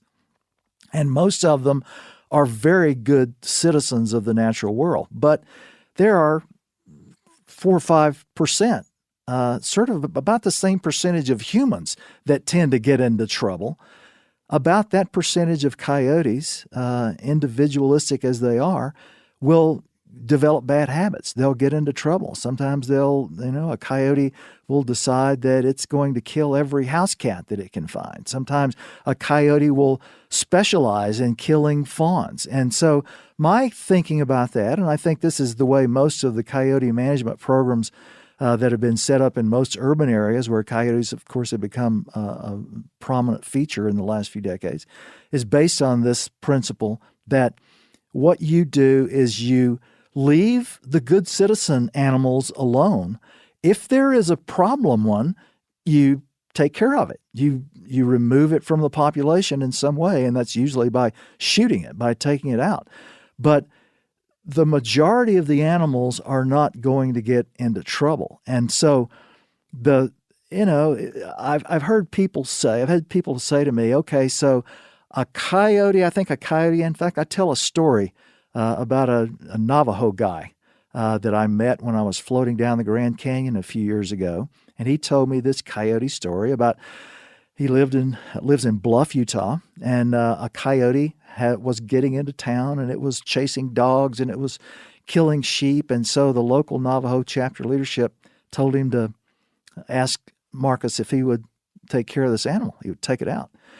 And he puts his rifle in the gun rack in his truck, and he's driving around the dirt roads around Bluff one day, and son of a gun, this coyote comes trotting out right in front of his truck. And so he slams on the brakes, and when the dust settles from the truck stopping, the coyote is still standing there right in front of his truck, 20 feet away, looking right at him. And so he's reaching up to get his rifle down. I mean, and I won't go through the whole story that I tell. And I tell it in the words that he described it to me as we were floating down the river. But he ultimately ends up not shooting that animal because of two things. First of all, he thought, I'm not sure this is the right one. You know, I mean, Indians suffered in their history in America. Some Indian got into trouble. The cavalry goes out, and the nearest Indian village they can find, they ride into and shoot everybody in sight, even if they weren't involved in the depredation or the crime. And so Marcus's idea was, I'm not sure this is the right coyote. It may not be, and I don't want to shoot an animal that's not the one that's causing trouble. And the other thing he realizes as he's looking at it is that, man, this thing is gorgeous. Look at it. It is completely confident. At one point, it turns toward him and yawns at him, and then just sort of nonchalantly walks off the road. And his take on it was, I'm getting to witness something really beautiful and really wonderful in the natural world, and who am I to erase it and take it away? Why not just enjoy the delight of getting to see something really beautiful happening in nature rather than killing it and draining all the romance out of the world in some single act that, as he said, I may end up regretting if I do. Yeah, and I think I only speak for me personally. Like I said, there's plenty of people out there that have a more hardened view that call themselves hunters than I do. I think if I were to assess my current state of being when it comes to coyotes, it is more of a question than it is a statement. It's like, what is my role, right? As a hunter, I know I trust our model. I trust that my role within hunting an elk or hunting a deer, it's a model that's worked. It's an equation that has an answer, and I kind of know where it's going. So just for me personally, I think right now my question would be like, where do I fit in as a hunter? I have the ability to take out every coyote that's within range. What do I do? You know, I've certainly been on plenty of ranches in Texas or like in Georgia one time where it was like, if you see the landowner, when you sit down in the tree stand and said, listen, if you want to hunt deer here, you must shoot every coyote you see. No questions asked. If I find out you didn't, we're going to have trouble. And so I've been through those kind of situations. I don't feel bad in shooting a coyote if I've thought it through, just like I've thought anything through when I kill it. And so, but when I think about your book and kind of what you posit, I wonder what's my role.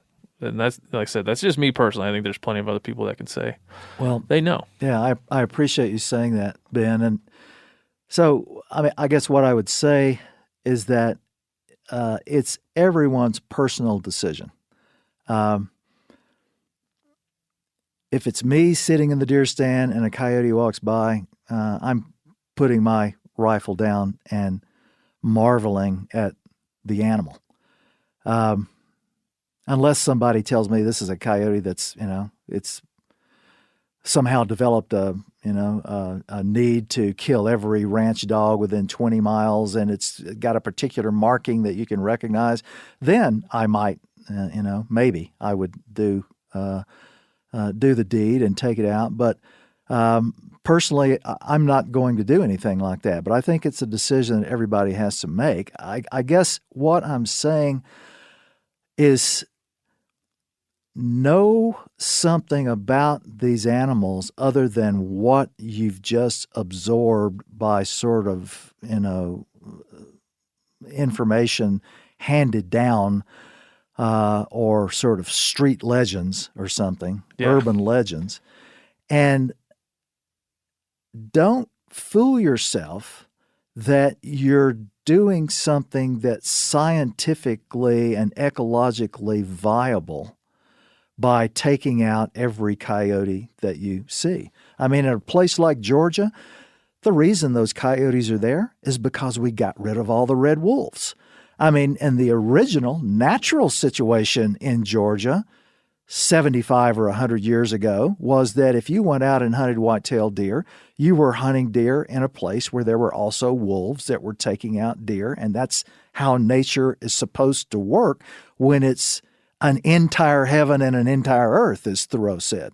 But when you extract the predator from it and then get used to there not being a predator That's a great there, point. yeah, it's hard to kind of bitch about the fact that, well, the predators from the West are going to fill that niche if they have the opportunity. Yeah. And so when people tell me, well, everywhere in the South, I'm going to kill every coyote I see, it always makes me think, well, 100 years ago, you'd have had wolves here, and so that's why there wouldn't have been coyotes in the woods. Yeah, and I think like we said earlier, there was a moment in time which I was kind of a part of where it was like, they're coming in, they're here. Like, what do we do? They're here now. They weren't here before. They're here now. What do we do? Kill them all if they're going to have a negative effect? Because what are they coming here to do? Not coming here to play sports and go to the library. They're coming here to kill and prey upon the things that we've worked hard to kind of balance and grow. So there was that moment, I think, is probably an honest moment to be like, whoa, they're here. We got to figure something out. Yeah. But now they're everywhere. So we're past that moment. You're right. That was a moment, but that was a moment of a specific couple of generations. Yeah. Because a generation or two back from there, what you would have been seeing was, wow, fewer and fewer wolves all the time. Yeah. Fewer and fewer wolves. There should be wolves still here. And then finally we reach a period of 2 or 3 generations where, wow, there are no wolves at all. And we got used to that. But that's not the natural world of North America. Yeah. It's just not natural for us to have no predators on the continent. That's what we managed to create for a while. And everybody got pretty used to it, to be sure. And so now, having to confront the fact that predators are back, we're kind of bitching about it. That's super interesting, man, to think about it that way. Because then in that scenario, the coyote becomes this symbol of like taking it back. It's the rewilding of the East and the South. I never really thought about it that way, but it's like there was always predators. There was always going to be predators. We did a nice job within our Manifest Destiny time of kind of changing the way that everything works. But nature has its way of like, hey, we have this animal. Oh, we know who can do that job. Coyotes. Go on. Absolutely. Get to spreading. It's that line from Jurassic Park. Nature finds a way. Nature finds a way. Yeah. No, that's if you're looking at it with an open mind, you have to see that. You have to. And go at it. If you're approaching it from that angle, then you're approaching it with an open mind. Like, hey, look, this was always going to happen. What we got used to is not. It's natural for us, but we choose like periods of time as native and natural. We're just choosing periods of time here. But when you look at 1,000,000 years, that's the full boat as far as what we can really, what the context provides. Well, that's exactly right. And that's how I try to, when I write about animals in Coyote America or in the other book that I published a couple of years ago, American Serengeti, which is about, these big animals that we had on the American Great Plains that we lost. And we don't even have a historical memory in the United States of only 125 years ago, we had a bestiary in the central part of the United States that was comparable to that of Africa. And we don't even remember that it was there. But that was the largest destruction of animal life anywhere in world history that I was able to discover when I was writing that book. We took out 30 million bison and 15 million pronghorns. Just 5 to 6 million wild horses even in order to eradicate this bestiary from the American Great Plains. But if you understand, being a hunter or being someone observing the natural world in the context of a bigger history than just the immediate time frame that you're in, then suddenly all this starts making a kind of a sense that you've never thought of. We tend to think about hunters as being, okay, this is a timeless tradition that we've always engaged in. We came out of Africa as hunters. We spread around the world as hunters. This is something we've always done. Well, we need to think about the animals in the same way. Not just, okay, I'm a hunter. I come from 2 million years of evolution out of Africa.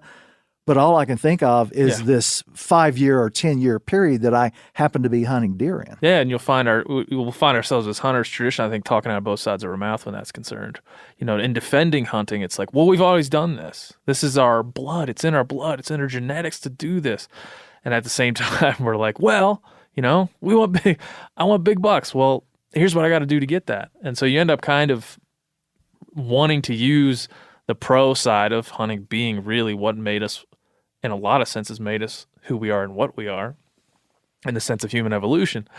But we can't then just address wildlife in the natural world and conservation in the context of only the time in which we live. Well, that's certainly my point. Yeah. Yeah. No, I think it's worth repeating just because there should be some profundity in it for anybody who really cares about an ecosystem, past, present, future, whatever, because it's a relationship that we all have that's important. Which is another part of of hunting, being in nature.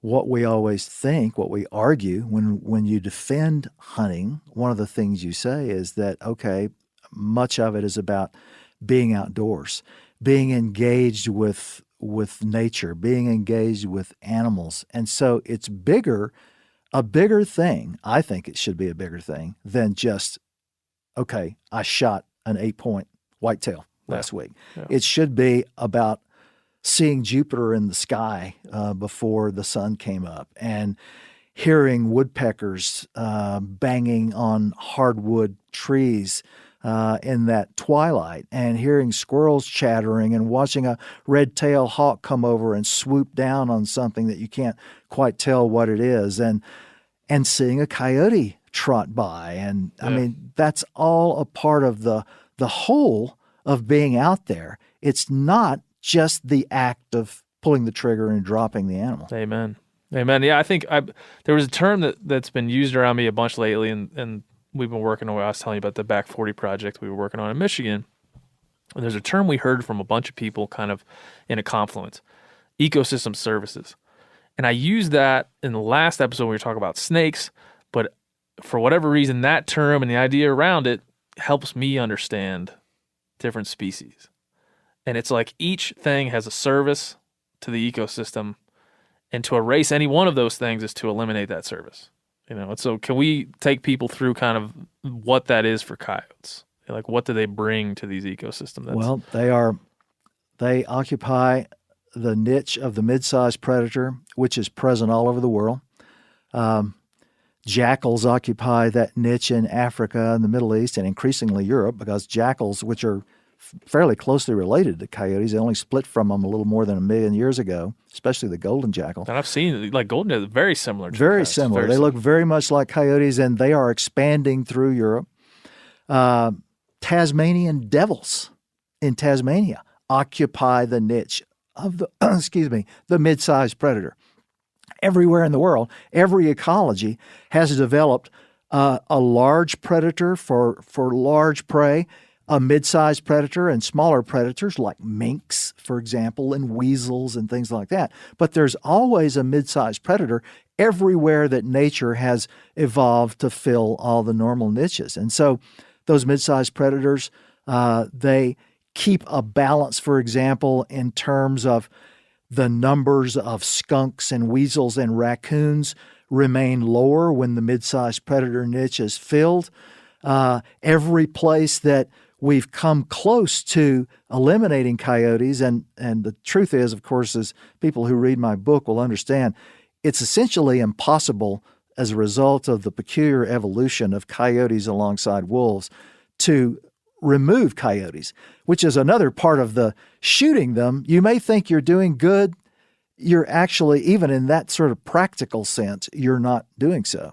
But the niche of the mid-sized predator is critical in nature. And so, as I said, there's kind of nowhere around the world you can find a place where there's not an animal that occupies that niche that the coyote does here. No, that's a great way to look at it. What do you think about trophic cascade? Is that something that, like, I've heard it used and I've heard it decried. I've kind of seen that term bounce around. Do you have a perspective on that? Well, I mean, one of the ways to watch it and see it in action. We should explain what that is first. Well, trophic cascade is what happens in nature when a species is removed from its niche. And the one that most of us are familiar with these days, because you can, of course, go on YouTube and see examples of it, is the removal of the gray wolf in the West, and particularly in Yellowstone National Park. So gray wolves, the last gray wolves are killed in Yellowstone in 1926. So there are no wolves in Yellowstone from 1926 to 1995 when we reintroduced them, period of 70 years. That's a very useful period, by the way, and I devote some time to it for coyotes in Yellowstone, because coyote evolution alongside wolves is what has given them, coyotes, their wariness, their intelligence, and their ability to survive almost anything that wolves or humans can throw at them to try to diminish their numbers.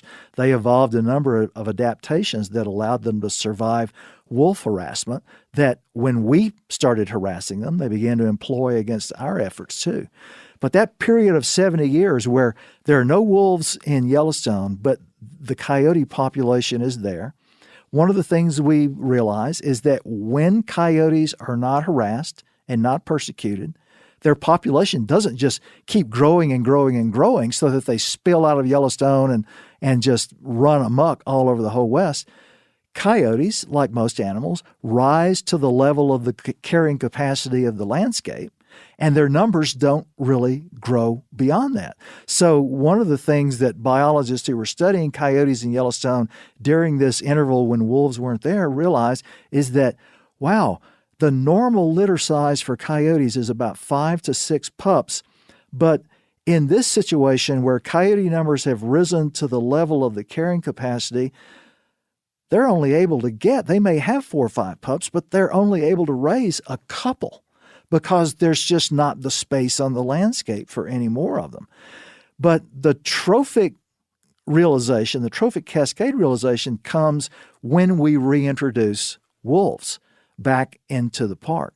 And when gray wolves, get back into Yellowstone, the population of coyotes, and this is sort of the way trophic cascades work all the way down the line, while coyotes were there and wolves were not, we think the numbers of raccoons, skunks, and weasels probably went down, and even foxes probably went down because of the effect of coyotes rising to the level of the carrying capacity.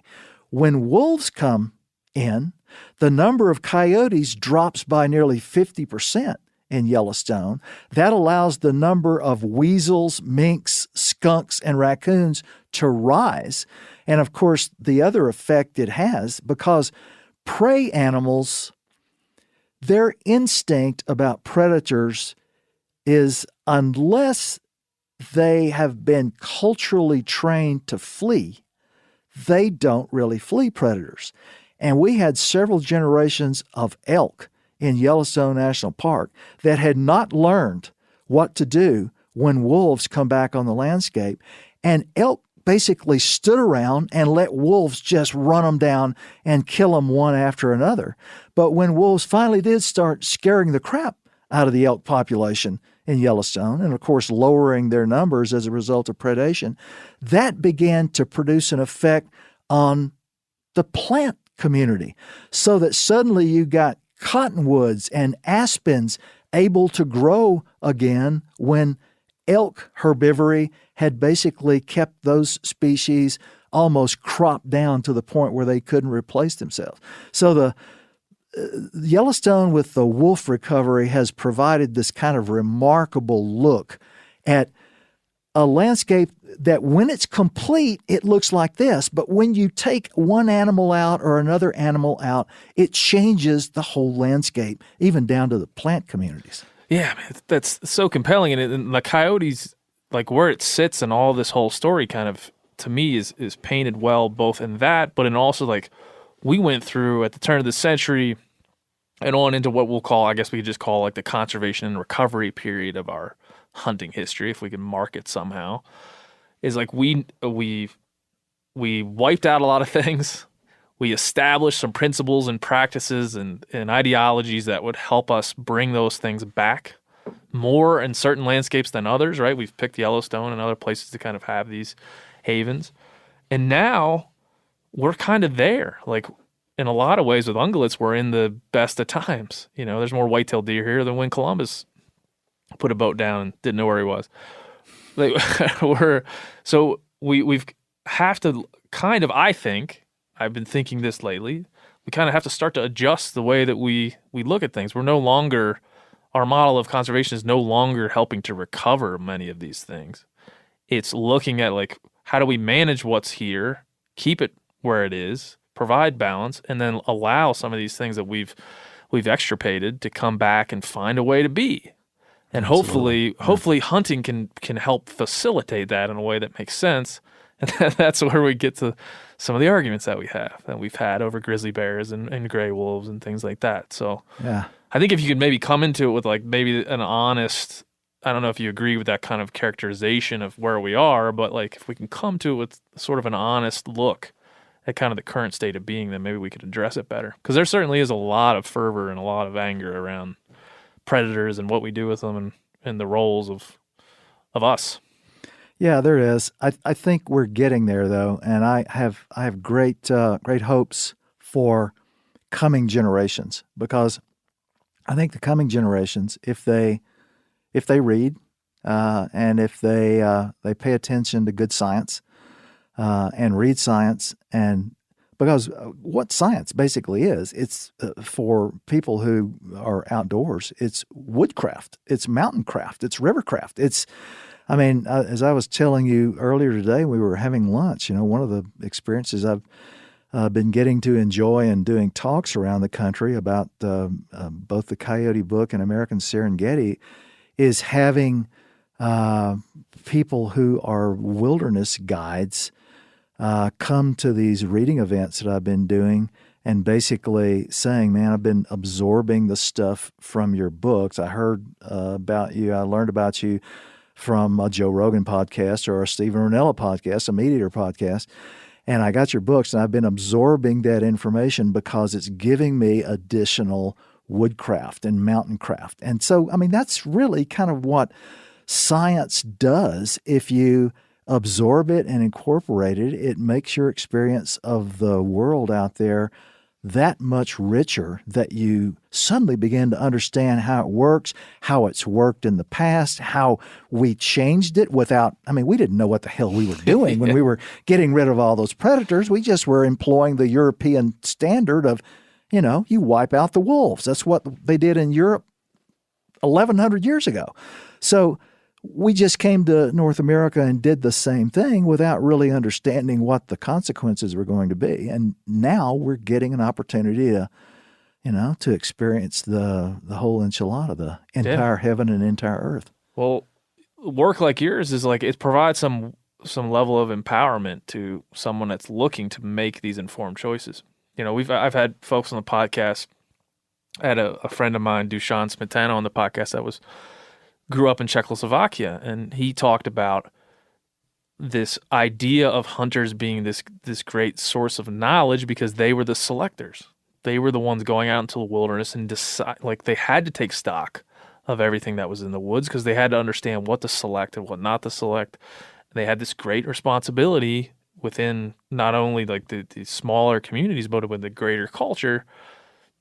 And we have some of that still. But it's messy. It's involved in all the other things we did, like you said, that we didn't know what we were doing at the time. And so we have a lot of looking back at our our predestined move across this country, and like we fixed a lot of it, but we're not all the way there. No, we're not all the way there. But that's kind of what the big context, the big history is for, is wrapping your head around the long-term patterns and trying to understand where along the line, the trajectory we are, and how you correct the errors that we've made in the past, and how you try to set up a future that's going to be more equitable for not just us. It's not all about us, of course. It's about all the rest of the natural world that's out there. And so as I said, I'm optimistic, especially for the coming generations. I think that the generations that are here now and are on the eve of emerging in sort of manning the tiller of the direction of the country, they're going to be less influenced by the kind of propaganda like the Bureau of Biological Survey was putting out about predators in the 20s, 30s, and 40s. Yeah. What is there, to kind of put a bow on that, what is there that people can go out and grab? And we've covered Coyote America, but when they're looking for data and looking for like what are the things to key in on is like, hey, this is valuable. This has value. Is there anything that you've in putting the book together, you had to, I'm sure, comb through lots and lots of resources? Is there something that you used, a tool to seek out legitimacy? Well, I'm kind of a big advocate of understanding what was here 500 years ago, 1,000 years ago.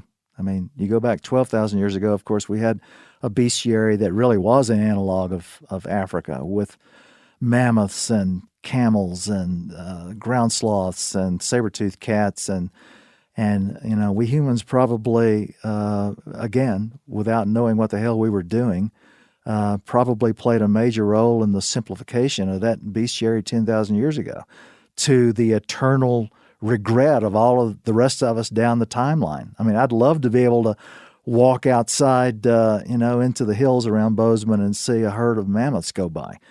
And those things would have been here 10,000 years ago. I mean, we know there are mammoth sites within 50 miles of here.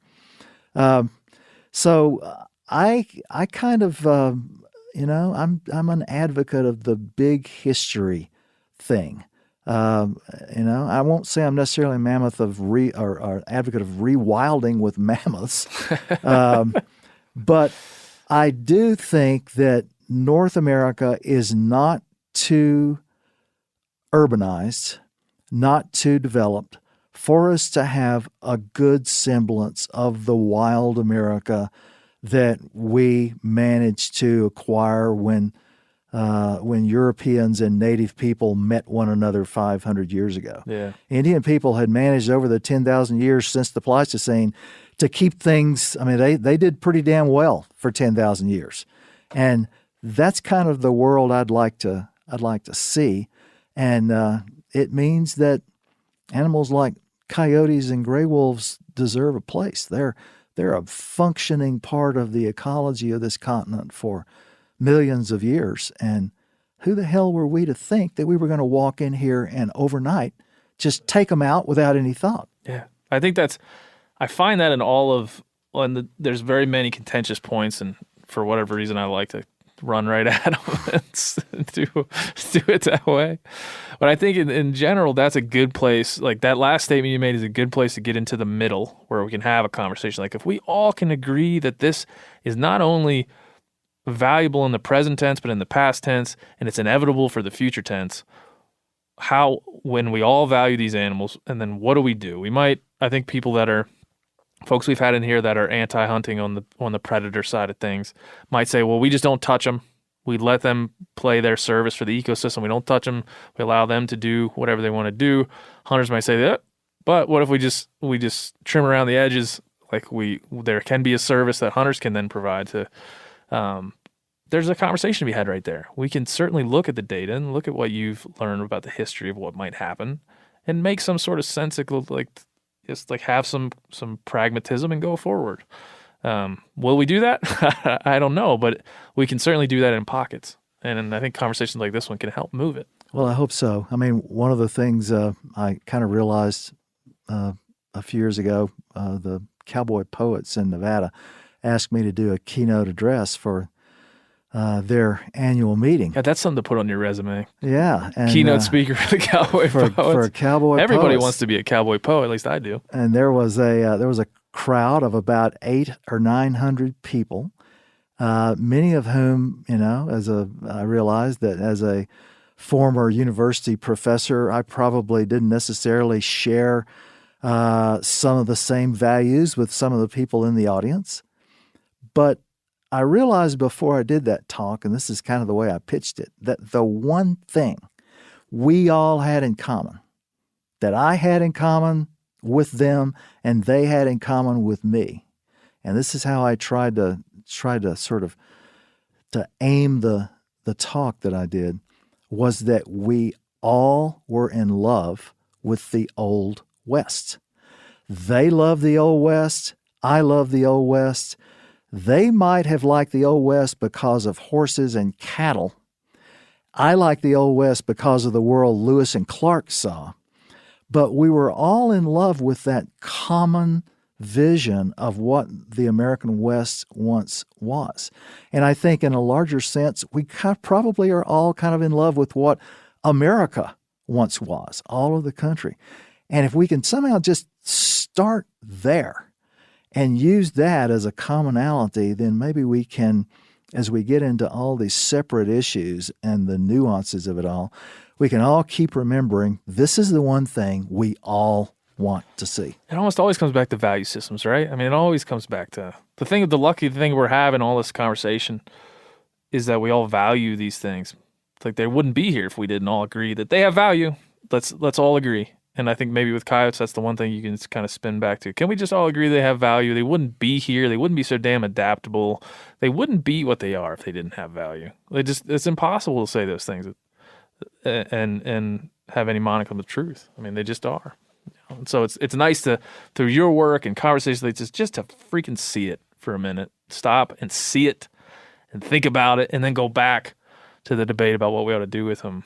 You know, when they're eating the fawns and whacking lambs and bothering our cattle and eating the chickens in downtown LA of the of the faux aristocratic, tech guy, or in the case of like Joe Rogan, is the famous podcaster whose chickens are he's living in Ventura, that's right, in the Hollywood Hills, and getting his chickens whacked by coyotes. Yeah. So it's like there's some weird. Do you feel like there's some weird irony in the current state of like urban coyotes? Like they just don't give a shit. The truth is they've been living among us for, ever since we got here 15,000 years ago. And so they're used to being around us. That's one of the reasons, for example, in the 1920s, we were able to pretty effectively get rid of wolves. But we were never able to get rid of coyotes or even come close to it. And one of the reasons is because they have been living among us and knowing how to interact with us for so very long. And I mean, without going into too much biological detail, they have a particular adaptation called fission fusion that's very similar to something we do in our evolutionary lives. It's one of the many things that coyotes have in common with humans.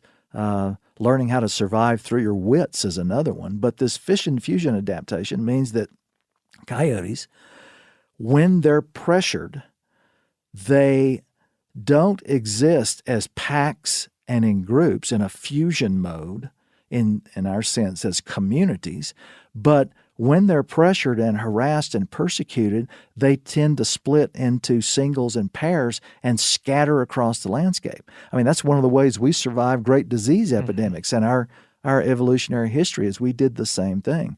And coyotes have that ability. So, I mean, their ability to survive through their ecological adaptations that are very similar to the ones that we use to survive, and their survival by wits, which is, of course, how we humans have come to be a dominant species on the planet. That's, to me, one of the reasons we ought, as Indian people did, we ought to really appreciate coyotes, because, in effect, they're emulating in the world the same success that we've had. I mean, and if you look at them that way, other than just, there's a little vermin that's breathing up good air and I should shoot it on sight, you start appreciating the natural world and America, North America, in a way that maybe you haven't before. I think we've said this before in this podcast, maybe an unpopular thing, but I think true, is that I've seen this in the hunting community, and I think maybe in general, I don't know, but certainly in the hunting community, where it's almost as if we enjoy when the gloves come off. When someone says, hey, listen, feral hogs, don't care how you kill them. Like, when we very much enjoy when the ethical gloves are removed. Like, there's we we revel in it a little bit. Like, oh, wow, we can hate these ones, or like we can just that happens, and it's not. I'm not saying that. I'm saying that from experience, like personal experience. Like when somebody says, like, "Oh, there's a group of pigs or a group of coyotes, and we don't have to value them like we do the other ones." And here's a IR laser, night vision goggles, and a machine gun, and we might eat them or we might not. We don't know. Go for it though. Like it's analogous to a video game or something. I've seen that. I've seen it with coyotes and seen it with pigs or other things, and so the biologists refer to that as the henhouse syndrome. It's the same thing that, most predators do it, and they tend to do it with prey that's either naive or not valued, and what it results in is the fox that gets into a hen house and kills 50 or 60 chickens in a night, bites the entrails out of 4 or 5 as it's leaving, but basically just slaughters the prey and leaves them lying. Yeah. And predators all over the world have an inclination to occasionally do that. Yeah, surplus killing, things like that. Yeah, and human predators do the same thing. Yeah. And sometimes sort of like being freed to be able to do it. Yeah. There's like this weird, like, wow, man, it was stressful trying to pick out the right one of those and make sure there's more of them. And if you just tell me that I can just, oh man, we got to get rid of all these, then perfect. It's an easier situation. It's less cumbersome. We should probably end up here on like some really good like wit examples of what coyotes do that might make us chuckle or make us appreciate? Well, there are all kinds. I figure the list is endless. I'm sure. the list is endless. We think that urban life, for example, is probably selecting for uber intelligent coyotes. The whole literature behind urban coyotes is kind of fascinating because, for one thing, when coyotes get into cities and start living among people, they live a lot longer than they do out in the country, because out in the country, people are shooting them, poisoning them, trying to run over them with cars. And when they get into, and the average lifespan of a coyote in the countryside is about 3 years. When they get into cities, they're living to 10, 12, 13 years old. And the result of living that long and sort of learning how you work life in cities means that coyotes are doing things like learning how to cross interstate highways during the rush hour. And they do it by crossing 4 lanes of traffic and then sitting in the median. Sometimes a biologist in Chicago has watched coyotes sit in a median sometimes for 3 minutes waiting for traffic to clear in the other 4 lanes before then dashing across. In California, California Highway 1 has become, or not Highway 1, but 101 has, of course, carries so much traffic that coyotes are becoming loath to cross it. And one of the things that seems to be happening is that on either side of Highway 101, we are starting to get the beginnings of subspecies differentiation between the coyote populations east of 101 and west of 101 towards Bloods the and coast. Crips, like Bloods, they're wearing different bandanas. Absolutely. They're wearing different bandanas and are becoming slightly different from one another because they're not crossing enough to actually exchange genes anymore. So highways and modern human life are kind of shaping these animals.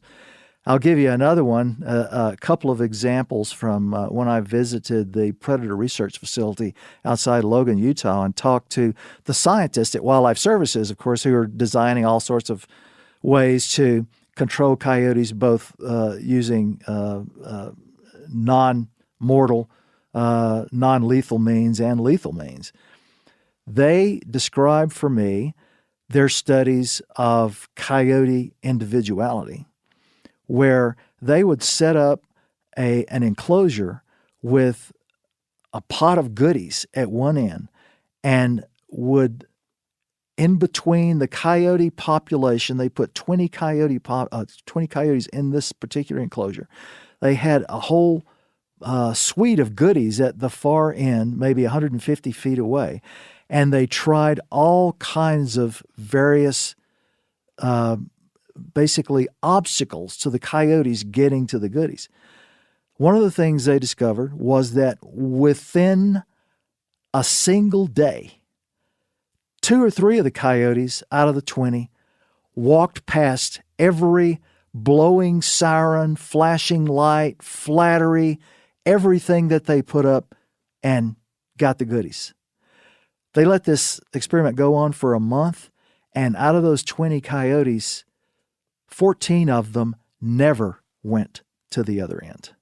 Never once managed to go down and get the lure from the far end of the enclosure. And so what some of the urban biologists are arguing is that it's those bold coyotes that are willing to wade through whatever obstacles you put up in order to realize their goal and survive that are populating most of the cities.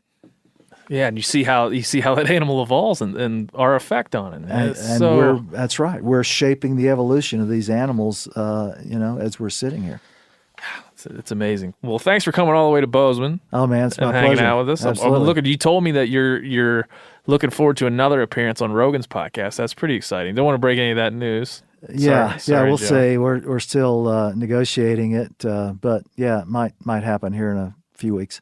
I look forward to it. The more we can get you out there talking about this stuff, the better, in my opinion. And it's enlightening, and it's a damn important subject of all the things we touched on. Just value. What do we value? What are we into? Why do we think the way we think, man? I love it. It's been fun to be here, Ben. I appreciate it. All right. Thanks, Dan. Okay. I guess I grew up on an older road. That's it. That's all. THC episode 86 in the books. Just want to say a big thank you. Hey, Phil! What? Get out of here, man. That's what I say. Oh, sorry. Look, what the hell, man? I didn't know you were here. I thought I had to Get out of the podcast studio. Okay, I'm leaving. Jesus Christ. Phil's leaving. He's trying to take my outro. Anyway. back yet? Yeah, come back. Okay. Come back. I miss you. Anyway, thanks to Dan Flores and our Meat Eater crew for talking about coyotes with us. It was great. Now, I have something that I didn't tell Phil about that I want to surprise him with. Oh, yeah. I love this. This has been happening a lot lately. Yeah, this is good. Okay. I want to give... we do a lot of segments here on the show, right? Yeah. A lot of different segments. I want to do one called Dr. Phil. And you know, and I'm offering it to you officially right now. Would you like to accept? And I will give you there are no parameters. You can do whatever you want. This is dangerous. With Dr. Phil. I will accept. All right. Perfect. Okay, but before we talked about how it was contingent on whether or not I kept my mustache after Halloween. Yeah, I'd still like you to keep it, but I'll give you the segment either way. Yes. I'll give you the segment either way. Now, okay. You're going to regret this. I will. We'll get to exactly what Dr. Phil means, but if you want to write into thc@themeateater.com and suggest what Dr. Phil, the new THC segment, should be about or should cover, just write an email, and I'll forward that over to Phil. And he's going to get a little piece of glory, a little piece of podcast hosting glory for the first time in his life. And you never know where this might go. You might get your own podcast. Can't wait. Yeah. I'm excited. You're excited. Yeah. I'm already racking my brain. It's palpable. So join us next time for Dr. Phil, Medicine Woman. There it is. Just talk about medicine. Today's episode, acetaminophen. I like it. Dr. Phil, Medicine Woman. Maybe we'll stick with that. Anyways, we'll see you then. Bye-bye. Stay here too long, 'cause I can't go a week without doing wrong. Oh, without doing wrong. Drinking without doing wrong. Oh, without doing wrong. Drinking in heaven.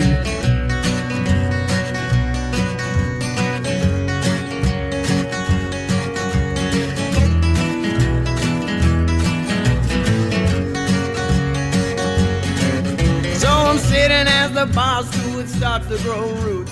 I'm feeling like an old worn-out pair of shoes. Oh, tell me what is it that I should do? Hey everybody, listen up. I got mega huge news. Meat Eater Live is heading back out on the road. That's right. Join me and the crew. Clay Newcomb, Cal, Yanni, Spencer's going to be there. Phil the engineer's going to be there. Meat Eater Live, headed back out. Now, when you get every ticket, okay, every ticket you buy, you get a signed copy of our new Meat Eater Outdoor Cookbook. This tour is celebrating the release of the book. Buy a ticket, get a signed copy, Meat Eater Outdoor Cookbook, wild game recipes for the grill, smoker, camp stove, and campfire, which I'll point out is a $38 value. Here's where we're going to go. April 23rd, the Mesa Art Center in Mesa, Arizona. April 24, the Balboa Theater in San Diego. April 25, the Grove in Anaheim, California. April 27, the Crest Theater in Sacramento. April 29, the Union in Salt Lake City. April 30, the Egyptian in Boise. May 1, the Wilma Theater in Missoula. May 2, the Bing Crosby Theater in Spokane, Washington.